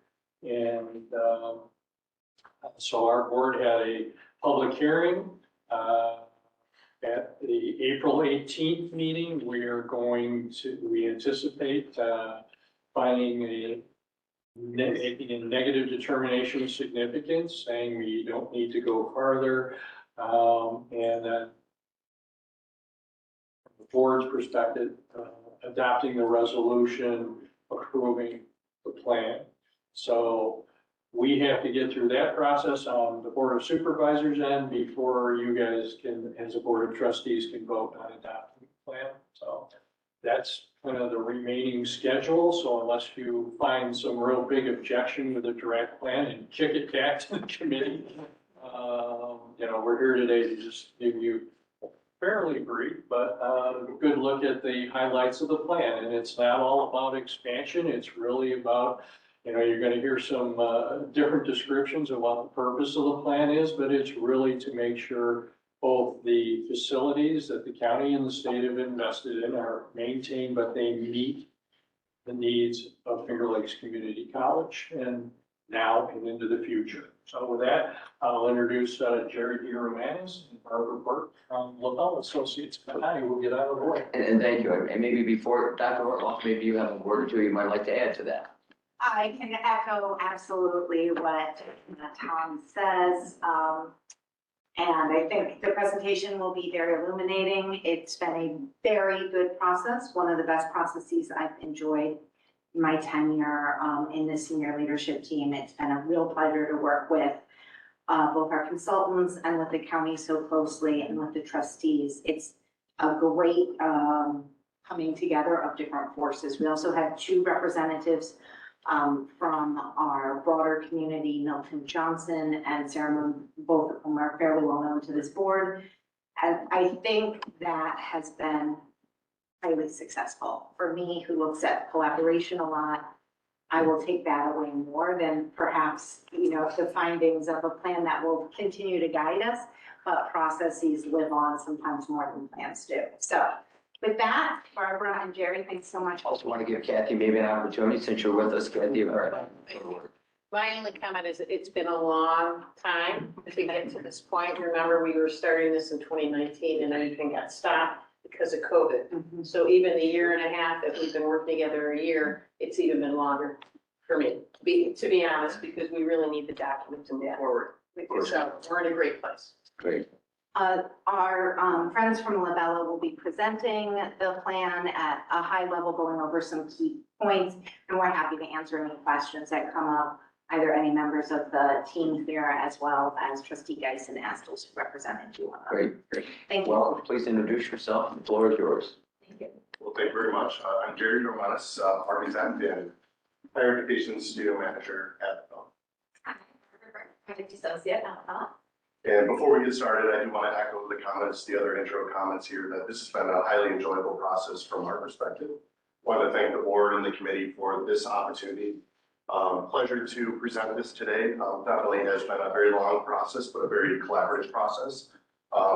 That's going to kind of resonate throughout the presentation. This collaboration has been very special in my opinion. I think the committee that was assembled represented all the stakeholders involved in the project. This has been a collaborative exercise in which the final result here, I think, echoes the strategic plan and all the discussions that we've had today. So, we thank you for that process. So we'll just kind of quickly at a high level go over the purpose of the master plan, a bit of our process, and then kind of walking through our recommendations. So just as a high level, quick kind of intro to the master plan, wanted to let everybody know that the master plan essentially is this provides everybody with a roadmap for the next 20 years of development that kind of correlates with the strategic plan that has been outlined for the college. It's important to note that the master plan is not a set of projects that are over-constrained. We did not go through design for every single project, but a lot of it is understanding sequence of activities, sequence of projects and recommendations that allow the college to grow through the master plan over a duration of time. So what goes into the master plan are multi-facets of information, looking at existing conditions of the facilities, getting a full comprehensive understanding of every single facility, work that needs to be put into it, work that has been already put into it, as well as meeting with multiple committees, focus groups. That's a huge aspect of what we do, is trying to hit the ground running and get to know the culture and understand, from the focus group level, everything that people are looking for. And then we balance that with the socio-demographic analysis, as well as looking at the rest of the civil site, as well as mechanical, electrical, plumbing aspects of the project. So what comes out of the master plan is more or less a comprehensive plan, again, a tool that will grow over time with the college as you live through the master plan and projects come to fruition.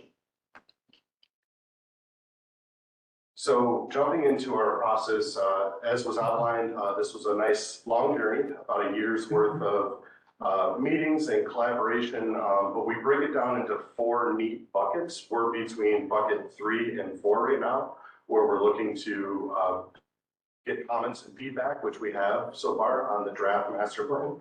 And then we look for adoption coming up here within the next month or 2.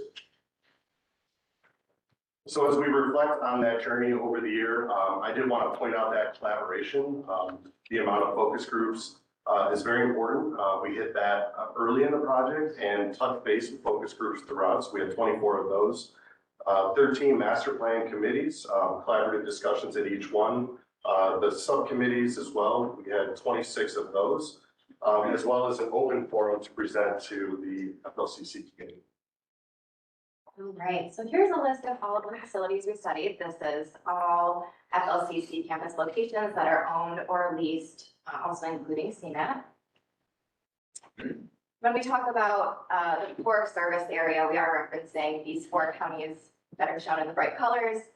Just beyond that is the extended service area, so that includes Monroe, Livingston, and Steuben County. And this is the table of contents from the report. So an overview of everything that's included. So we start with some existing conditions analysis, we move into the data analytics, and energy analysis, and then we go building by building and do kind of a deep dive into each of those. And then we land on implementation cost and appendices. So I'm going to touch on each of those sections. So looking into our data analytics, we looked at socio-demographic trends. So this would be population trends, including change in age, ethnicity, gender, et cetera. A few things we found interesting. This graph here is showing that the age of traditional college students, 18 to 34, that age group is in a decline as the population is aging. So we may start to see some non-traditional college students more as a greater percentage of your FLCC population. Also took a look at economy and workforce trends. So this graph is representative of different labor force sectors, showing which ones are growing within the region, which ones are in decline. So that played into our recommendations as well, making sure that course offerings were in sync with those programs or those areas that are growing. Also looked at social characteristic trends. So this would include things like school enrollment, educational attainment, et cetera. One thing to notice here is that the pre-K and kindergarten enrollment is down 42% between 2011 and 2021. This is a 20-year master plan, so that young age group is going to be of college age within that 20-year time period. So again, might start to see some more non-traditional college students.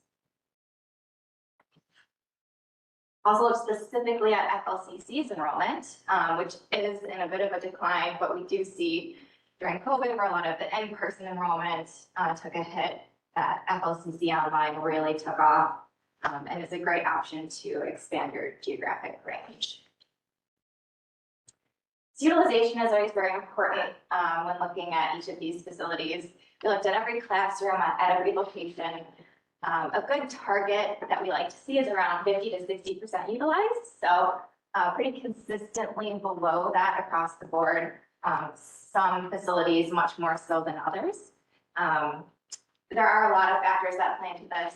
So we'll look at the type of classroom. If it's a really specific function or specific equipment, we would understand that it would be utilized less. But this will play into our recommendations as well. Also looked at land use. If you go to the next slide, looking at things specific to natural buffers, stormwater management, and just the way that the campus currently uses the land surrounding it. Also important, especially for the main campus, to look at circulation and how the building has evolved and grown over time. So we see, oftentimes where there are a lot of building additions, you can lose sight of wayfinding where things can become inconsistent across those additions. So making sure we pay close attention to that. And also looking at circulation. So this is an example of main campus. We did do this for every facility, but taking about how the student might move through the building as opposed to a visitor or a faculty member. We also took a strong look at the energy benchmarking. So as we look at the mechanical systems, for instance, the electrical systems within the facility, we looked at peer institutions as well as the vintage of the building, looking at upgrades that have been made over time and trying to look progressively forward to make sure that we are being responsible with the energy consumption usage and some of the recommendations that we made on the mechanical systems as well. In the background, while we were doing the demographic analysis, we also took a hard look at the facilities I mentioned in the beginning. So this is a snapshot of an at-a-glance chart that we provide, which essentially gives you a really good tool to take a look at the current status of every single building, every vintage of buildings. So as Barbara mentioned on the main campus, there's several different vintages of additions that have been built over time. So we analyzed each one of those and rolled any of the costs, any deferred maintenance costs for roofing, windows, et cetera, mechanical projects, all of that is rolled into the background of this report and represented within the overall financial aspects of each recommendation for each category. So as we look at our proposed initiatives, we have a series of sequencing and justification logic that we applied to the recommendations. Oh, sure. Presentation. Sure. Yeah, it will come back Oh, up. okay. So as we looked at the sequencing, we first started looking at enabling projects. So enabling projects are very important as we look for internal optimization before we look to recommend major additions or costly construction to the building. So enabling projects are those dominoes that would be the first thing to fall to allow a sequence of operations to occur in order to strategically either right size or optimize the operation or configuration of space. The next thing we look at is safety. We look at campus security, ADA compliance, extremely important in this day and age. Then we look for functional improvements. So these are projects where we look to improve visibility and accessibility to the building. Looking for those projects that impact more than just one constituent, one group. So these are the bang for the buck projects that you get a lot of mileage, a lot of efficiency out of. The last couple things are organizational and co-location of projects. So this is, again, efficiency and optimization. And then the last thing I had mentioned, we listed as number 5, but that's inherent throughout in all of the recommendations.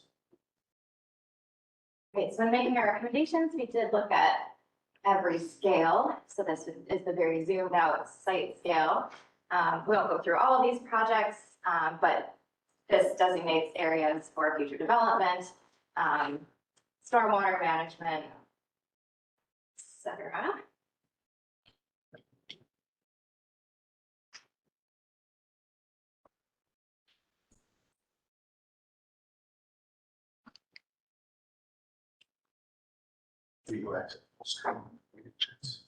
So this is an example of the building scale.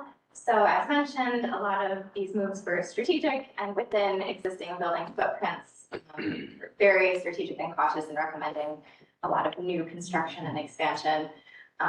So you can see there's a lot going on in the shell game within the building itself. This is a visual representation of all of our recommended projects for the entire master plan. So each color is a different area or campus. There's a relatively even distribution of projects. Although, you know, from each 5-year period you see here, the first is more heavily loaded. And we see that pretty commonly with master planning. There tends to be kind of a buildup of projects waiting to happen. So a lot of those are security and IT upgrades. You mentioned security is very important to address, and mechanical upgrades as well in that first 5-year period. This is one of the important parts of, as we're talking about the master plan being a tool for time.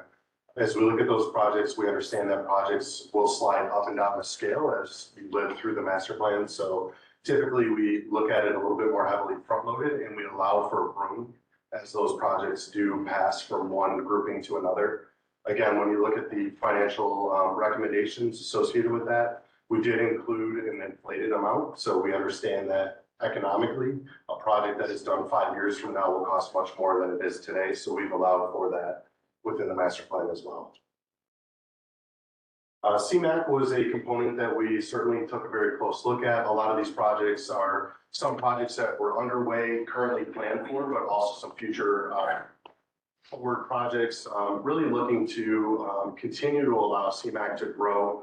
It's a beautiful venue right in our backyard here, but looking at that venue, looking towards the future to make sure that they have what they need to continue to attract the top acts within the facility. To summarize the Geneva campus recommendations, we think it's a really beautiful new facility. When we met with focus groups, there was really very little to no negative feedback whatsoever. So really our recommendations just focus on leveraging this facility more through partnerships within the community, possible training, workforce development, an incubator space, possibly a startup New York site. I think a lot of potential for this facility. We've also identified some possible areas for future expansion. So the Newark campus is experiencing decline since post-COVID. So looking at the utilization of that campus, it continues to trend downward. We looked at the program usage and the crossover between other campus and the newer campus of note does not have a core program that anchors it. So I think one thing to look at, the lease is coming due in 2026. We would like to recommend that to stay within the Newark area, look at a facility that maybe increases exposure. Similar to this campus, look for community partnerships that helps to really create an anchor at that location. Next slide, please.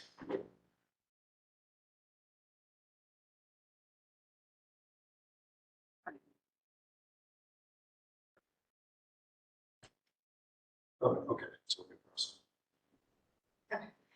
So the Victor campus, this graphic is illustrating the FT for the Victor campus, and if you can read up that this starts in 2012.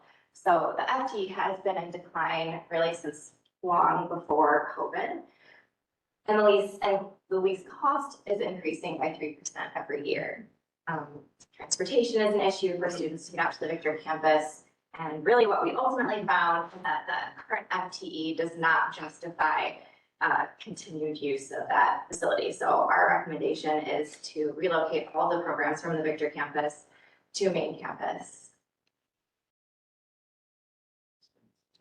Viticulture is a unique facility, as we all know. As we looked at utilization, the facility would show as an underutilized facility, but that's because of the highly specified nature of the program within it.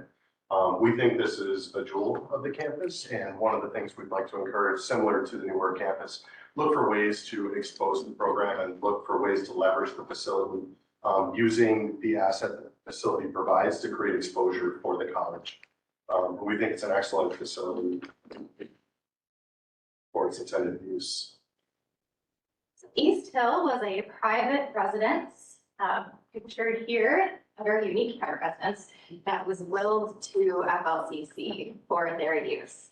So further studies will have to occur, but what we do know is that there will be a change of occupancy type that will trigger certain code requirements.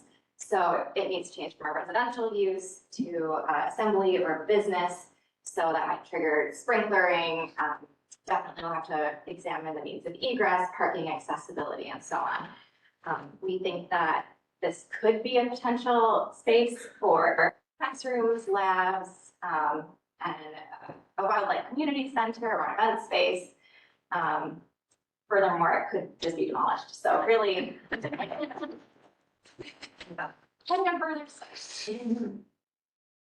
Well, that's coming up. The next one was Mullet Field Station, and Mullet Field Station is a great asset as well. There are plans underway, developed by plan architects. So this plan doesn't account for that. Our master plan is included in the architect's plan for that facility. And so that rolls up into the master plan, make sure it's all encompassing.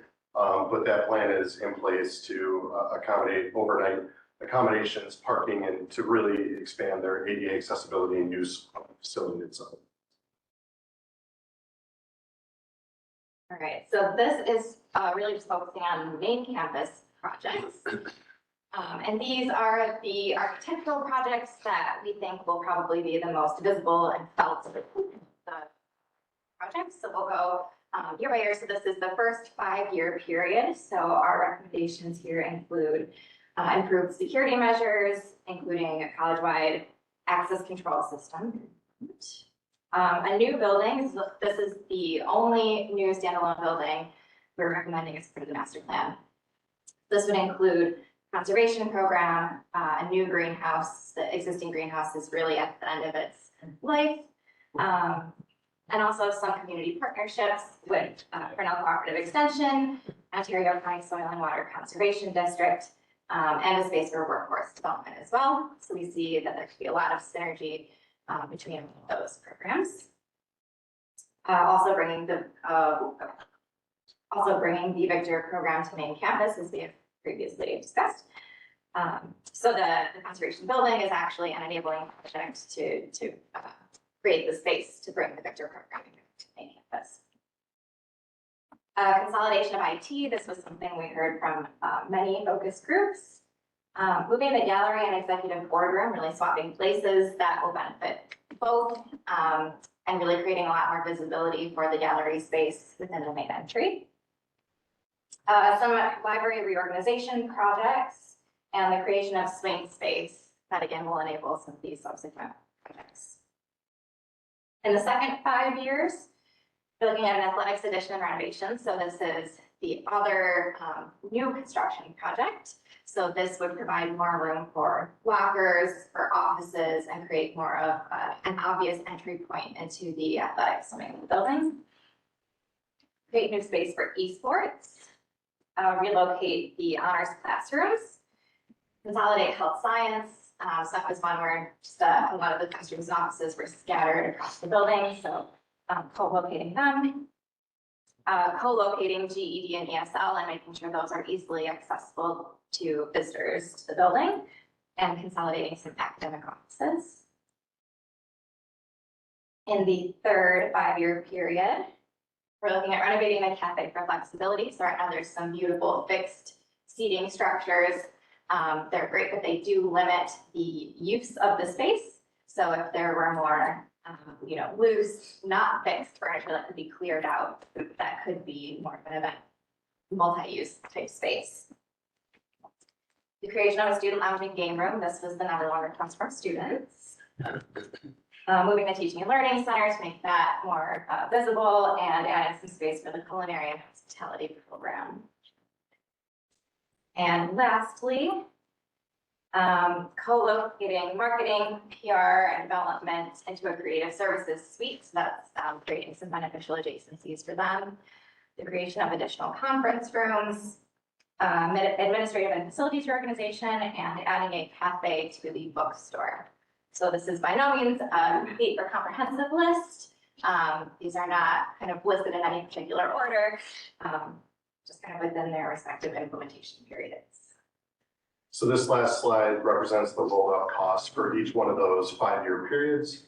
As I had mentioned before, we have a heavily front-loaded first 10 years of the master plan that essentially will allow for movement of projects as they move down the scale back into the back half of the master plan. It also creates an opening for things that we do not know today, new programs that may come to fruition, new technology that comes about, new donors that may present themselves that would allow project growth within the back half of the master plan. And then just to echo the previous comment, all of the costs, we have extruded costs within the report for each one of the items. So these are costs for all the projects and all of their related projects to make that happen. So each project can be looked at as a sequence and understood together as a cluster of projects for each one project.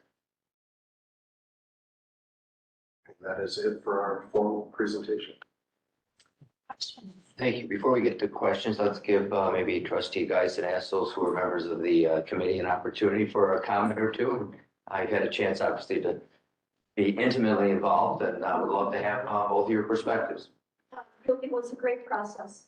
I'd like to thank Tom. He always pulls these things together. He really is the guy that brought everybody together. I was very pleased that the staff was able to participate so much. It made a great difference. Certainly, everybody that wanted to contribute had an opportunity to do so, because there were so many focus groups and things like that. And I think in the final, report, the staff felt very comfortable. There was some feedback we got at one meeting that the staff felt very comfortable with the report. Thank you for an incredible job. Trust me, and Jeff can back me up on this, I'm sure, no stone has been unturned. There's just nothing else they can find. Of course, it's almost $300 million. And Minor detail. I was gonna say, your checkbooks, anything that you'd like to contribute out of the aisle, then I appreciate it. Obviously, we have to get circle thought how we're gonna proceed. Great. Jeff, right? Yeah, I would speak as a trustee, but sort of wearing my historical hat as well, because I've been through any number of these as have some of the staff here and Tom in particular. Two comments. One was, this was the most comprehensive analysis of any of the master plans that I've been involved in. It says a lot. Laid out logically, um, the presentations of various committees and the various steps along the way were really good and had a sufficient amount of explanation that those who were intimately involved in creating all this information could follow and could understand the philosophy and the logic behind it. The other thing I'll say is that this is certainly the first plan, and I think it's a commentary on staff and the steering committee, and the overall committee, is that this is the first time that we've taken a look at a master plan as developing facilities that the college needs and trying to coordinate that and also benefit the county. And that comes primarily with the proposal for the conservation department, because I can tell you in past years, the plan would have set a conservation department and greenhouse, and that would have been the end of the discussion. Here, we're now talking about some of the needs of the other agencies that the county supports, and talking about integrating them at our location in our facilities. And I think that's a big step forward operation. So kudos for that. Great, great. Thank you for those comments. Nita, you had a question, trustee Schumacher. Yeah, I'd like to start with, I love the presentation, and as a conservation student, I'm really excited about the greenhouse and the conservation building. But I did have a couple concerns from the student perspective. One of them being that I noticed the relocation of the logging sports field was in the stormwater retention area. And then it came to my attention that they think the space might be too small, on the southwest side of the pond. And, they said, well, if we were to relocate, they were thinking about going, by the Dewey Historical Barn down there, on the west side of the pond. Little out of that, natural, water area. The barn's already there. It could be renovated for all the things that they want. But I know you guys said that you want to outline each project as it comes, but I don't know if you had any thoughts or questions about that, or. Similar to my. Yeah. I don't know about you. Do a story, you want us? Go ahead. No, very well said, and I think, I agree with everything that you said. That makes a lot of sense down in that area. Yeah, Replace or renovate that barn. You and I were talking about that. yeah, not that, and the other side note of that, I met with Ryan, Stachak, who's the, coach. Yeah. Yeah, Okay. so he and I kind of talked through that, and we really did move it towards that Dewey Barn area, and it's a much larger area, a little Yeah. more solid, and I think in the end, that probably lands there, and there may be a couple iterations from the draft. And then to take advantage of the Dewey Barn or have another physical building, because we do appreciate that you guys have lots of toys that you don't want to transport, I'm just thinking. Yeah. Like your stuff right there. Yeah, we were worried about, so we have $50,000 worth of equipment. We were worried about moving all that stuff before those projects start, making sure it's safe and it's not hazard. And then, so I appreciate that, thank you. Yeah. And then moving on from that, I was curious, I noticed on here it said remove or repair the red barn. I know conservation uses that now. Any other plans on that? It's just a curiosity. Yeah, I have a plan.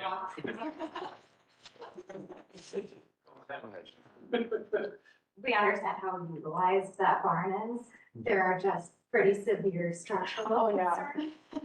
Yeah. So there'll be no loss of space. So if that barn is taken offline, there'll be the creation of newer space. Yeah, the new conservation building. Okay. Yeah. I think I will add, just in general, on each one of these items. So when the items come to fruition, or they're next up on the master plan or they gain traction, part of the process is each one would be a separate, feasibility study that would go a little deeper. Okay. And so what we try to do is lay the breadcrumbs that essentially will help inform future consultants, whomever they may be, that once they take a look at the red barn, for instance, they can look at it and understand that we've observed that there are structural issues, but we did not analyze the structural issues. So from a cost standpoint, we have cost associated if you keep it, if you replace it with a new structure. And so we're making recommendations along the way, but each one of those gets, a conversation, an investigation. And there's like, with regards to the Red Barn, that's a philosophical discussion of whether or not, there's people in each camp, whether or not that structure would want to remain or should go, and become a storage facility. So I think those are all future discussions. The master plan informs those discussions. So we're not saying you must take that part out or you must. Yeah. It's more about making sure that that discussion is had and that, it's noted that that is an area of concern. Same thing with the field. We've located the location. We looked at stormwater management. We also looked at wetland areas, things like that. That field could very easily end up on the other side and, fit the need. We've talked about many locations, but the important thing is we have a location for a new field. That cost is accounted for. Of course. So process-wise, what happens is, once this gets adopted, then at the county level and in cooperation with the college, we're gonna have to pull in these individual projects, identify funding, work with the college on local funding, and go to SUNY for their half of the funding where mostly applicable, and integrate them into our county capital plan. So we update the county's capital improvement plan every year. So we take a fresh look at these things and decide, frankly, where the money's coming from, what we can afford, what is practical from also a staff management point of view, what projects can we really manage in those particular. We look at a 6-year time frame in our capital plan. So a lot of time to, as Jerry indicated, really refine the project as well and figure out how it fits in.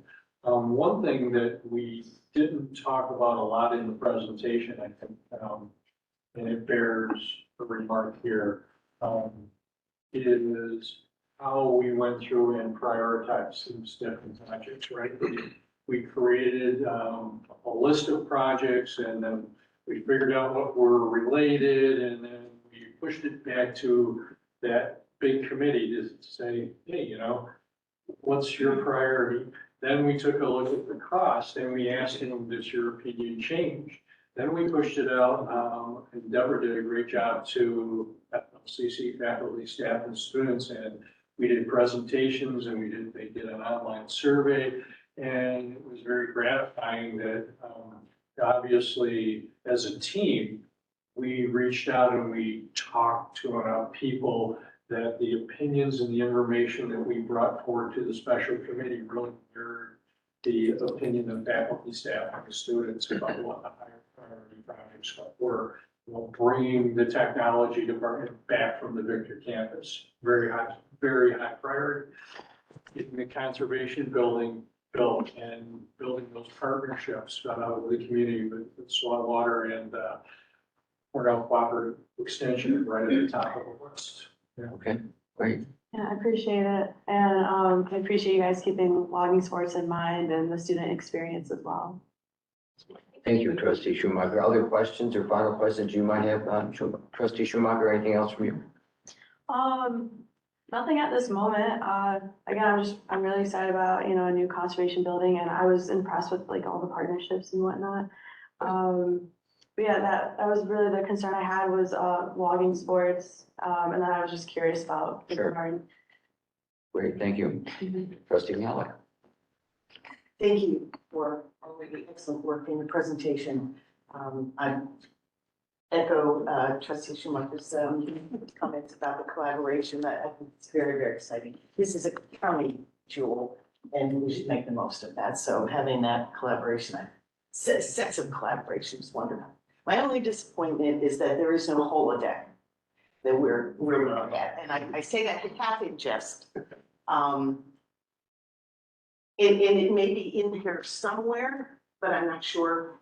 The world is changing so fast, sometimes our heads spin. And looking at a master plan 20 years from now, and I shudder at what my age will be at that point. But my thought is, what in general conversations have been held about being able to support the digital infrastructure of 20 years from now as we're moving forward, rather than being stuck with something that is, modes of teaching have obviously changed dramatically in the last few years. Things are going to multiply.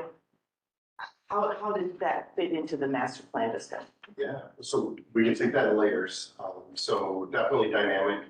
We put the best crystal ball on that we can for 20 years out. But if we're looking at the trends, I think the trends are what inform where things are headed, specifically in that first 10-year window. We want to make sure within that window, we have a high degree of certainty of utilization of classrooms and how that influences, usage, the student type, so the socio-demographic analysis, the economic and workforce analysis, those kind of inform very heavily that first window. So if we're looking at the type of student, and I know we only touched on it very briefly in this presentation, but we're looking at the type of student, where they're coming from, how they're enrolling, the types of classes they're taking, and that trend analysis where we see a downward trend of physical, people in the building versus the upward trend of online classes. And then we kind of bring, a holistic approach from our higher education studio perspective from all the different universities and colleges that we work at.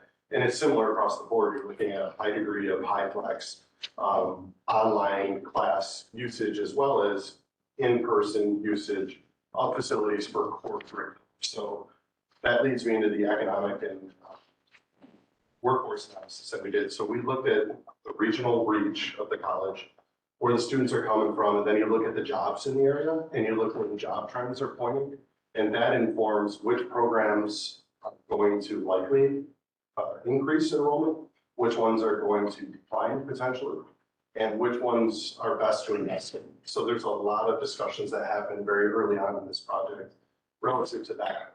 The caveat to all of that is, as I said, technology will change. COVID was a huge push to change technology. Looking forward 10 plus years, you've got AI and all different interfaces that will change. That's going to change the dynamic, of how things are taught and how students are expecting to be taught.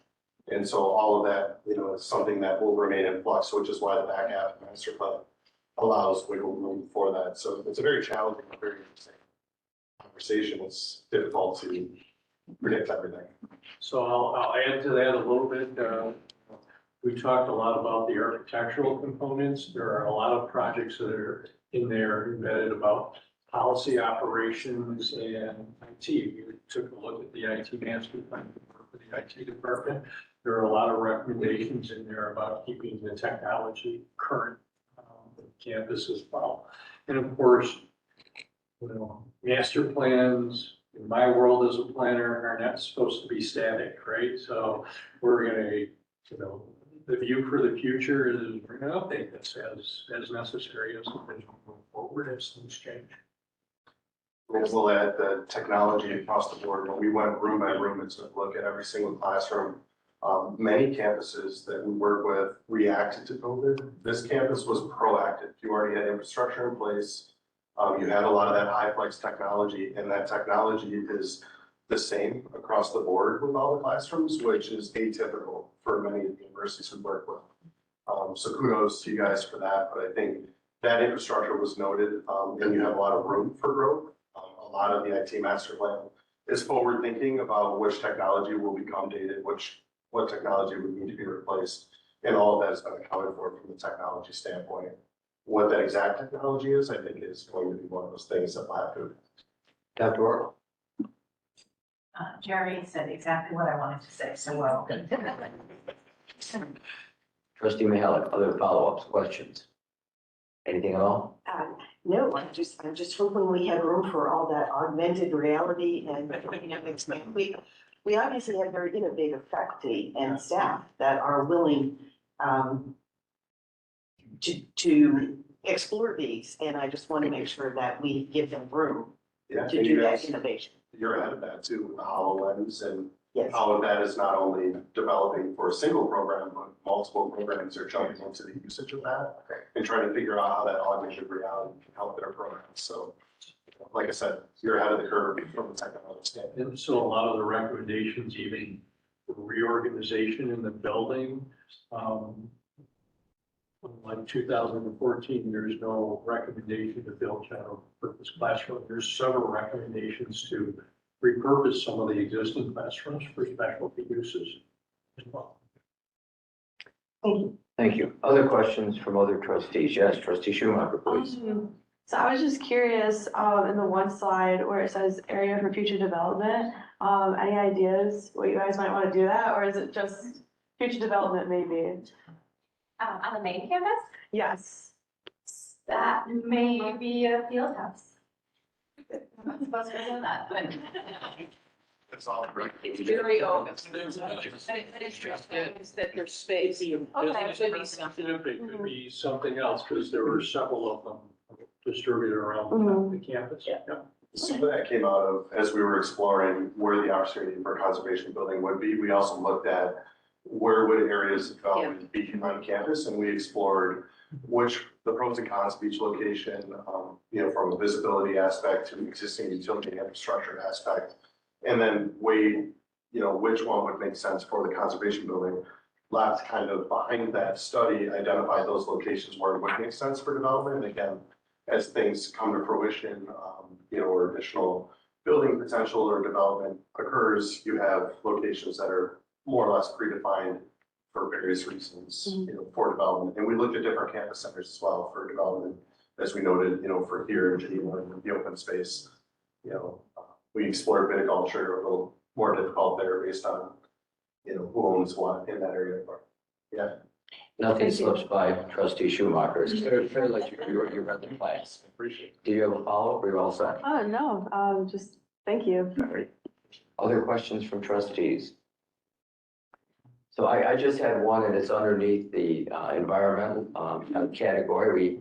Our properties all touch at least 3 watersheds that I'm aware of: Canandaigua, Honeoye, and Seneca.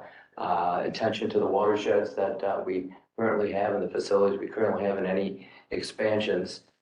Didn't see that in the detailed report. Wondering where the engineering is there and what the thought process is. So I'll take that one. We have proposed some more stormwater management on campus to deal with it in our facilities. As we develop the Geneva campus, this has a water garden and infiltration. We tried the county's policy, if you will, and retrofitting the main campus, building the FLCC Geneva campus, was to return any discharge of stormwater to its pre-development conditions. So we just finished up for example, on the main campus, a couple of projects, one cooperatively with Canandaigua Watershed Council, Town of Canandaigua, Town of Gorham, and there were other towns. Hopewell, for the first time, contributing. We built, improved some stormwater infrastructure on the main campus to address not even stormwater that was coming from the campus, but to provide some additional treatment to Fall Brook for high flows. And we got a sizable grant from New York State to do that project.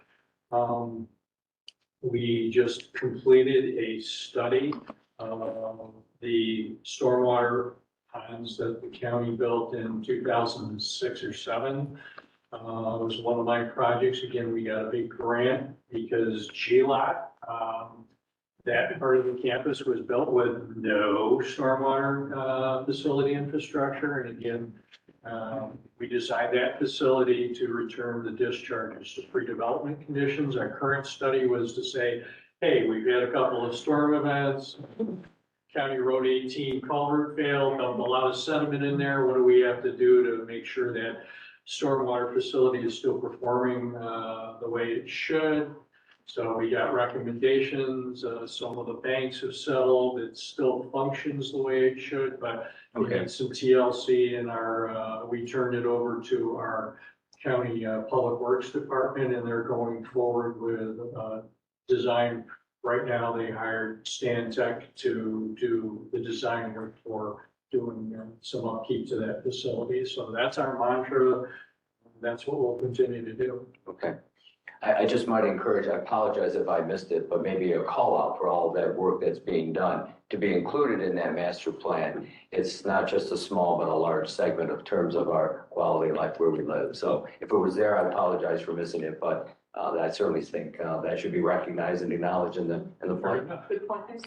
And my other is maybe too specific, but around energy, I also didn't see solar, and maybe it was there and I missed it, but to Trustee Mihalik's comments, we're in an ever-changing environment, and wondered if in fact, although specific, if in fact that took some attention for the committee.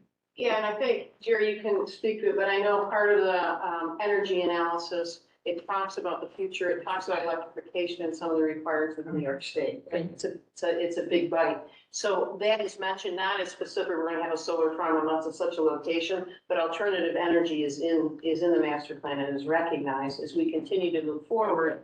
How do we, one, reduce the energy, but two, how do we bring in alternative energy that makes sense for us based on our infrastructure and locations? So it is in there a little soft, possibly, but a lot of that is because some of the requirements that are coming from New York State, we really have to know what we can do within our infrastructure to take care, to accommodate that. Right, so all of a sudden, say electrification in our facility is very difficult and doesn't make a lot of sense. Can we do little things here and there? Yes. So underneath the guise of alternative energy, that's. Yes, there's a section in there, and Okay. correct me if I'm wrong, Jerry, but I can remember that section. That's correct, yeah, and I think the challenge is looking at that existing infrastructure you had mentioned, where as you're doing the upgrade, it's very easy to go electrification if you're doing the entire facility, and it has substantial costs with that. So as we looked at the time that each piece of equipment would need updating, as you upgrade those pieces of equipment, how easy is it to electrify that piece of equipment to move away from carbon emissions, while also working with all the legacy equipment that has yet to be updated. So it's an extremely complicated, matrix of equipment.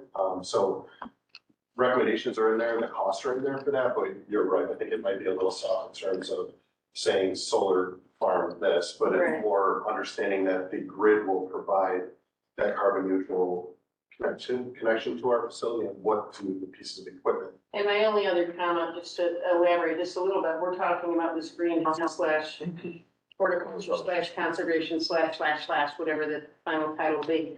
Our intent is to utilize alternative geothermal, do something there that really ties into all of the pictures that we've been wanting to do. Because it's a new facility, so we don't have the weight of the old infrastructure that we have It's to. an opportunity. It's a great opportunity. I can get really excited about that. Maybe that would be our second LEED certified building, because obviously the Student Services Center was the first one in the county. And I think the other point that really needs to be stressed, and Kathy's had this mantra all through this project, and it's really with the existing facility, we have to get it to a point to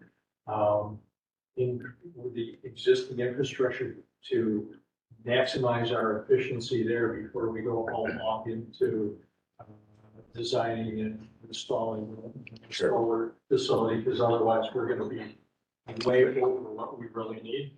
Right, okay. Rich. Thank you. Russell.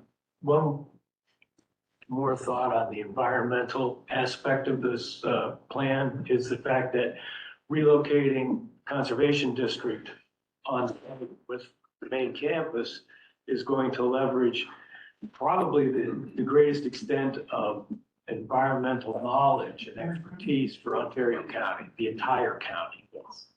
Those folks are in the field in every part of Ontario County on a basis that could be daily or weekly. So that's a good connection, and it's a connection that we should try to explore as quickly as possible.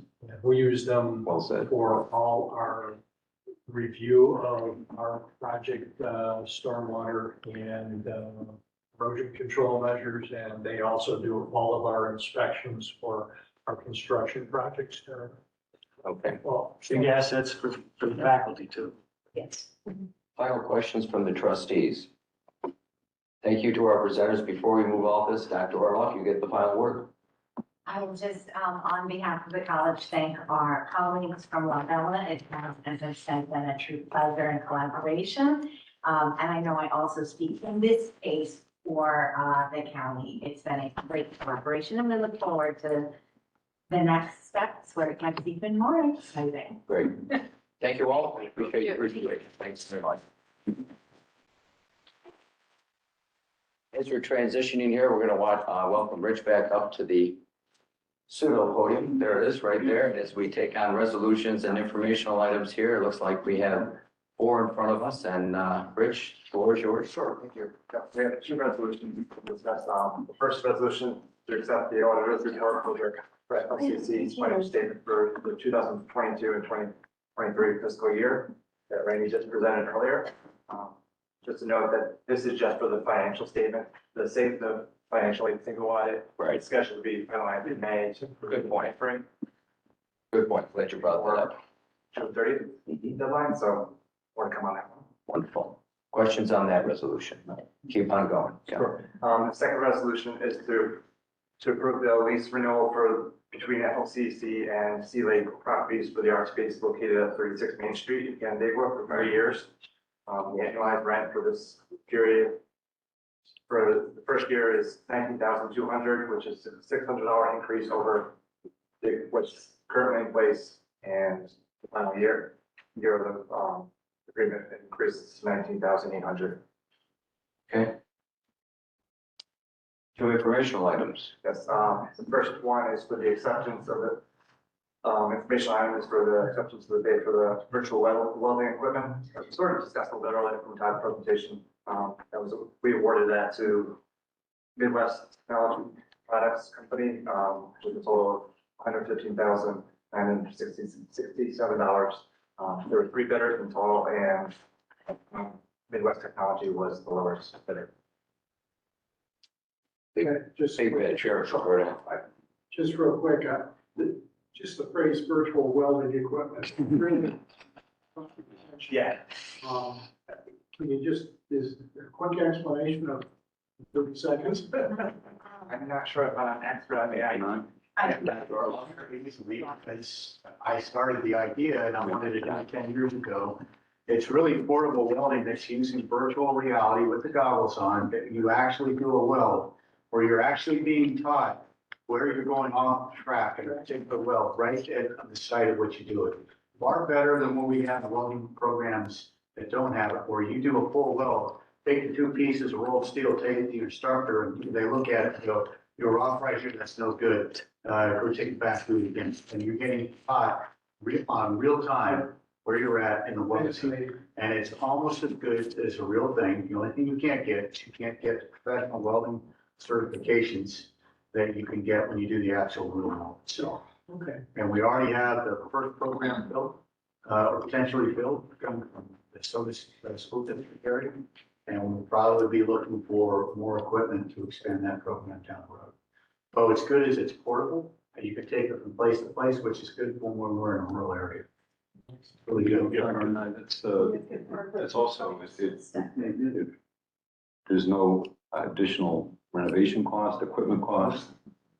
You know, ventilation. The ventilation is as costly as the equipment it is itself. It's been tremendous. Kudos. Thank you, Dr. Knight. Other comments on that one? Trustee Schumacher? I was just gonna say that sounds really cool, very innovative, and I love the idea that it can be transferred to other areas. So maybe in the future, BOCES can work with FLCC and use that as well. Well, originally, we had wanted to do a welding program with BOCES because I their see. facility is 2.5 miles away from our main campus. We wanted to rent during the evenings to be able to have a program that was pre-COVID. And then after COVID, it became clear that we needed to go a different way. And I'm very thankful for the great work that Todd Sloan and Ryan McCabe are doing in terms of moving that forward to get that accomplished. But it starts also with ideas from Christy Parker and what she did with HoloLens, and then moving to Todd Sloan and folks in terms of the GRID program, which is a virtual reality program for advanced manufacturing to now welding, and then hopefully a hybrid program for diesel. And I think it's gonna grow from a lot more programs in the future. And Donnie, you're correct, and what's the future going to look like? And a lot of places are gonna be, I predict are gonna be open classrooms, just like it is in the HoloLens. And not a lot of things around and desks and things, and it's gonna be an open area where you take the equipment out, put the equipment on, do your work, and then get up and leave, and it's gonna be portable equipment. Thank you. The final information item, budget transfer. Yes, so, the second information item is just a summary of the budget transfer report. Need to cover costs.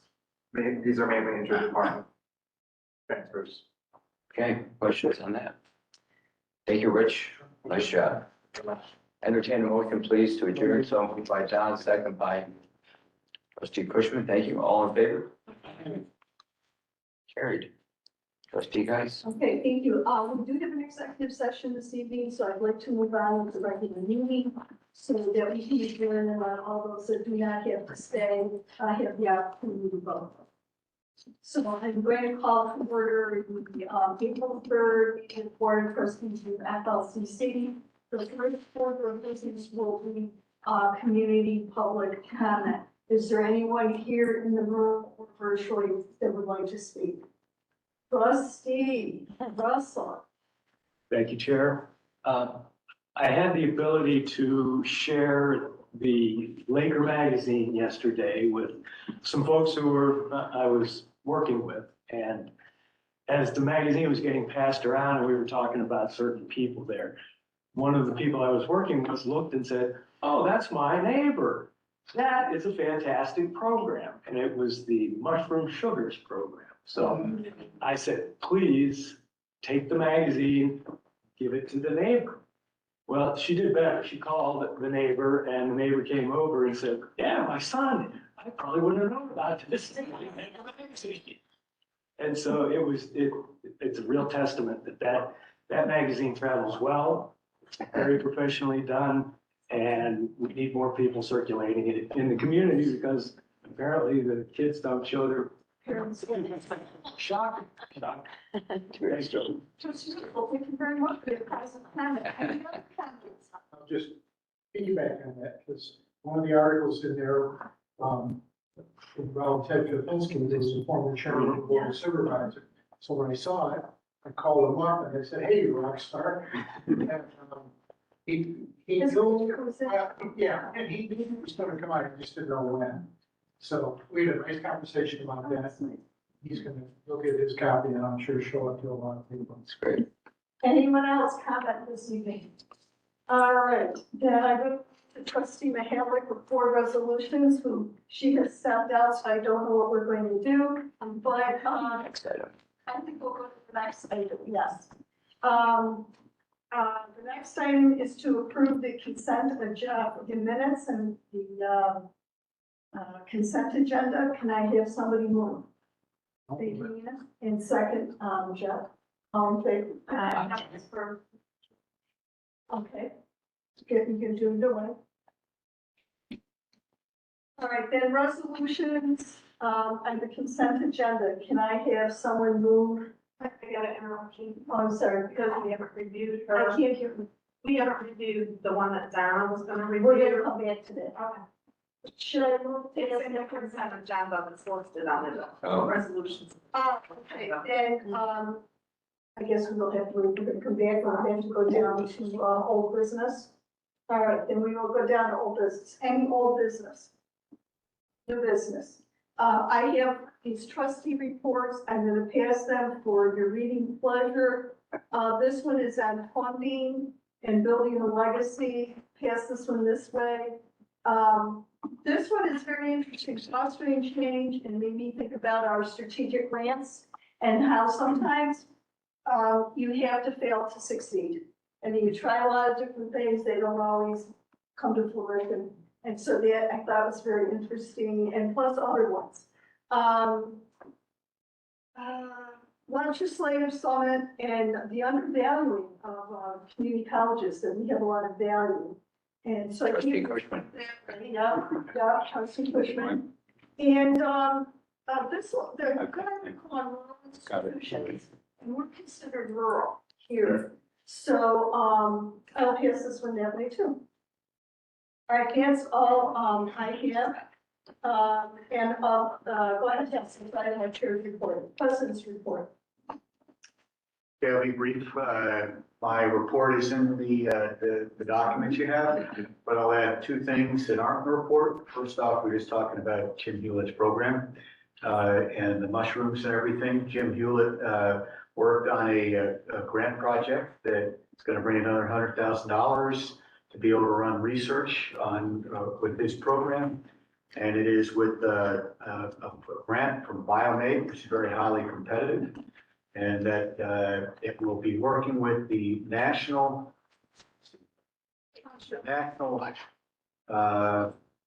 Corn Ethanol Research Center out of Southern Illinois. And the first $100,000 of that project is going to be used to help some of our students pay for their funding to be researchers on this project. So that's the kind of great work that's going on. So thank you to Jim Hewlett and the great work that he's doing there.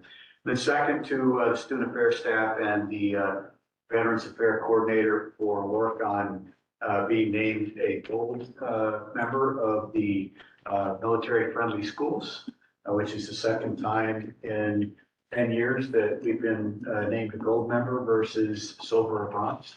Before that, we had not been doing it. So kudos. It takes a lot of effort from the staff. And I know Deborah Orloff's folks have to get involved with numbers and everything. So when you talk about interconnectedness, there's a lot of interconnectedness sometimes we don't recognize that come out from different places. So thank you for all the people who are involved with that. And that's my report for the here. Okay, committee liaison reports. Nina, do you have anything additional you want to add to the student trust report? I have like an announcement, but I don't know if I should wait till like the announcements portion or if I should just say it now. It's about logging sports. Okay. All right, well, so our logging sports meet at home is April 13th, Saturday. And that's also the same day of our alumni event. And from what I've heard, I have alumni coming out from all over the country, the furthest being Oregon. And I find that really exciting. And that's also the same day that is Accepted Students Day. So it's gonna be a really busy day on campus. So you guys should stop by. And then I just wanted to share, this is the 50th anniversary of logging sports. So I did want to share some fun facts. In 2015, the Board of Trustees voted on the Marty Dodge Field, which I thought was really cool. And then we were one of two colleges in the Northeast that kept practicing and trying to do like virtual competitions during COVID. We are the only sport on campus with 2 scholarships. One honors an alumni, and then one goes to a female, and then one goes to either male or female student. And we also have a very large alumni base, very passionate community. I'm a moderator on their Facebook page and they're always asking me questions. We're sharing photos all the time and they're so excited to all come back to FLCC, see what's changed, what's going on. And then lastly, we are one of the biggest competitors in the Northeast, even though we are the only 2-year institution. We have won the most awards, most championships, as well as our alumni currently compete globally. Our new assistant coach, Hannah, she is one of the top ranking females in the world. And yeah, so I just want to share some of those fun facts with you. Logging sports is just a very passionate community and I would love for you guys to come out and meet all of them. It's gonna be a fun day. There's gonna be canoeing, chainsaws, people running. It's gonna be so much fun, so stop out. All right, Trustee Michelle, we skipped over, the resolution. We'll come back to it in a moment so that you can speak to it. But do you want to say anything right now on board development? There were minutes that I was take a look at that Penny was able to put together from our last meeting. We are planning to have another meeting in April where we will go over some additional, do you have this? You could give the report. You can see. Where we'll be presenting additional policies that we had in the works for board operations. for the committee to review, and then we will bring it to the board retreat. We, again, kudos to the IT department for working with Santa on creating the confidential board development work site for us. That things were just getting so confusing with passing things back and forth through email. And so I appreciate that we've requested access to that confidential website for all the trustees to look at so that you can see the works in progress. But this is not a public site. This is just for us to consider things and to put share documents from other places that may impact on a particular policy. We talked about what the process is at the college for getting other policies established and formally into the system.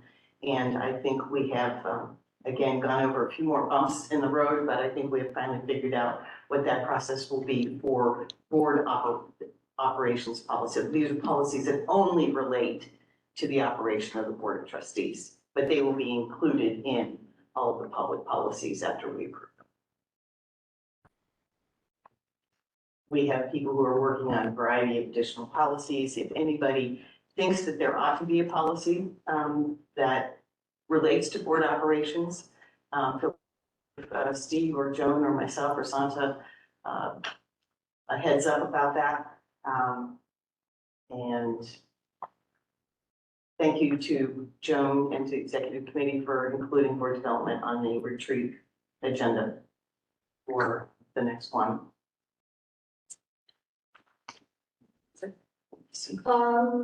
Let's see. Jeff, did I skip Yeah. Would you like to add any additional things to? No, I mean, we just read up the audit, so quickly put on my hat as the chair of the nominating committee and just alert everybody that next month we'll produce a slate of officers. We already had that slate developed as a committee, and in June.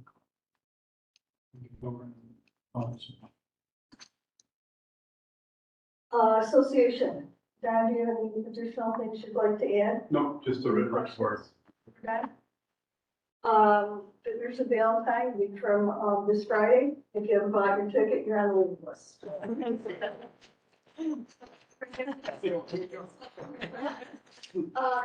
John, any other words of wisdom on NYCCT?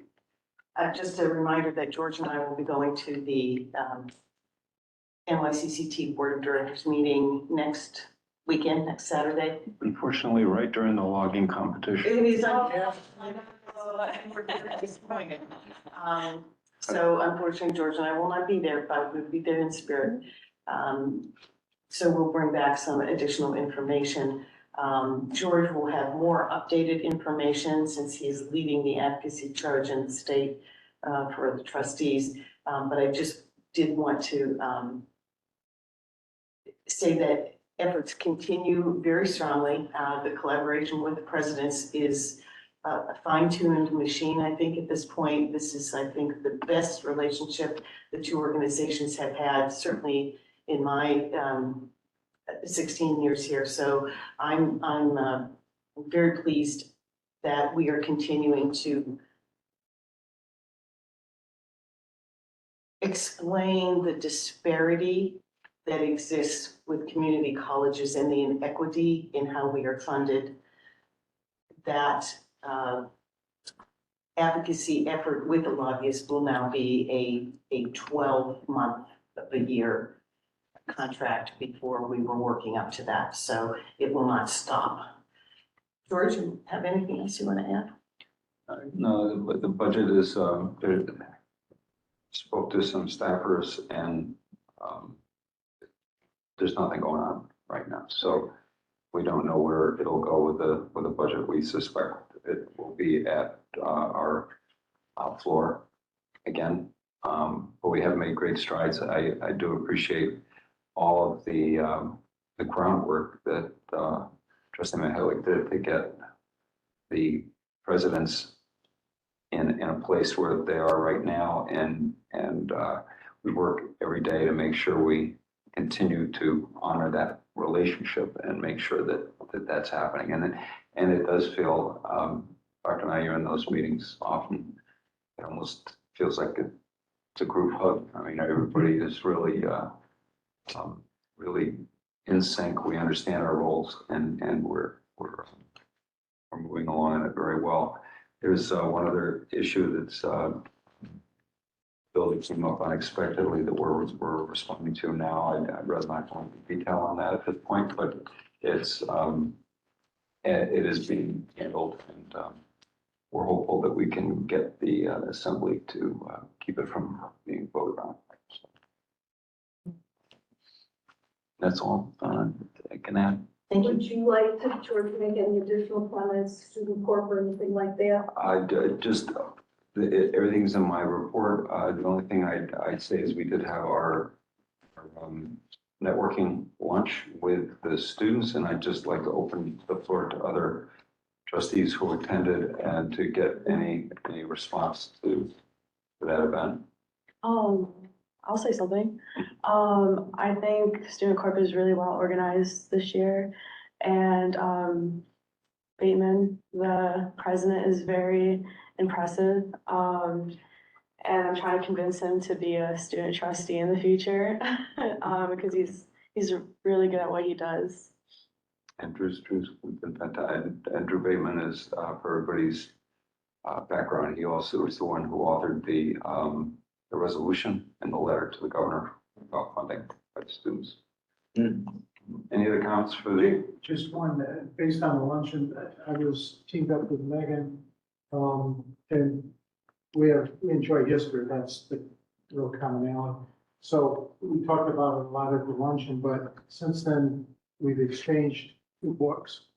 So I'm going to read her mine, and then we'll follow that up. So there's been some engagement. Like I said, at the event, it was wonderful to be able to sit and talk to students and hear where they're coming from and hear how what I do for my living, they understand. And it's, we got very close. And I do think that we should be doing this every year. I think I would agree. I appreciate any organization that starts on time and ends on time. And I also learned that if you're in the Monroe County High School Baseball League, 80 miles an hour and a fastball doesn't cut it. You gotta be throwing 90. And that came from Drew Bateman, who had to change sports because he couldn't throw at 90. Throwing at 80s. Yeah, figure that one out. That's crazy. Jeez. I would just like to add, in addition to having it be annual, if we could move it up further in the year, I think that would be helpful. I did offer my contact information to the student that I was speaking with.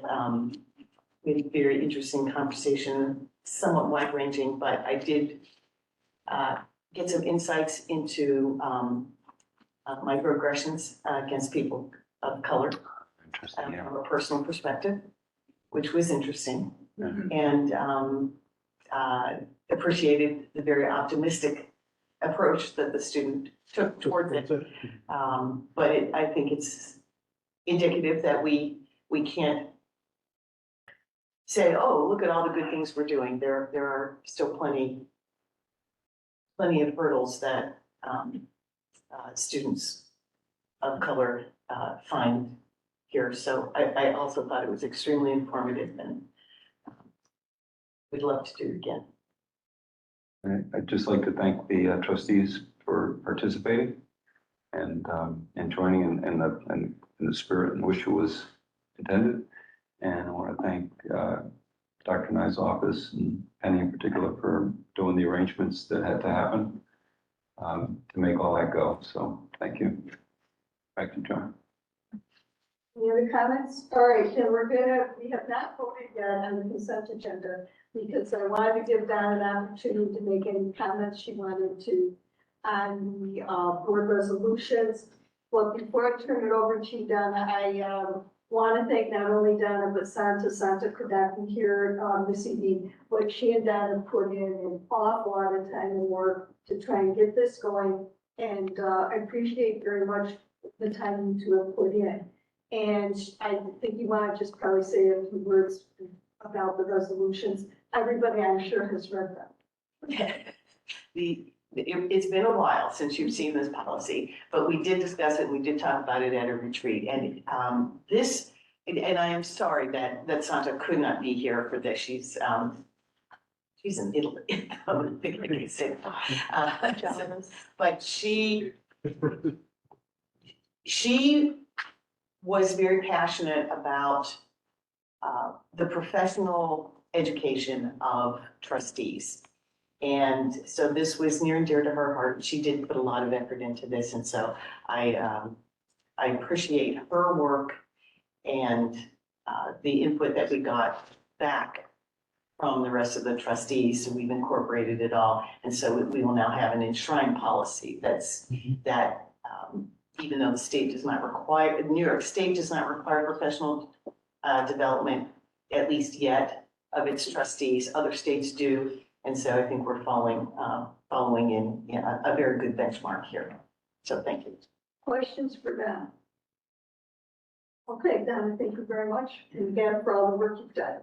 I will ask for a motion to accept the resolutions on the consent agenda. I'll move it. George, I'll second it. I'll second. Steve, all in favor? Aye. Opposed? Motion carries. Now, we're going to move into an executive session. I will ask for someone to move that in a moment. When we come out of executive session, we'll come back into regular session, and from there, we will close up the meeting. All right, so first, I need a motion to go into executive session to discuss matters regarding the employment of a particular person or matters leading to employment 105 staff. Do I have a motion? I'll second. Don Socrates, all in favor? Nita. Okay. For those that do not reach part of the discussion, please leave, and we'll have like a 3-minute break.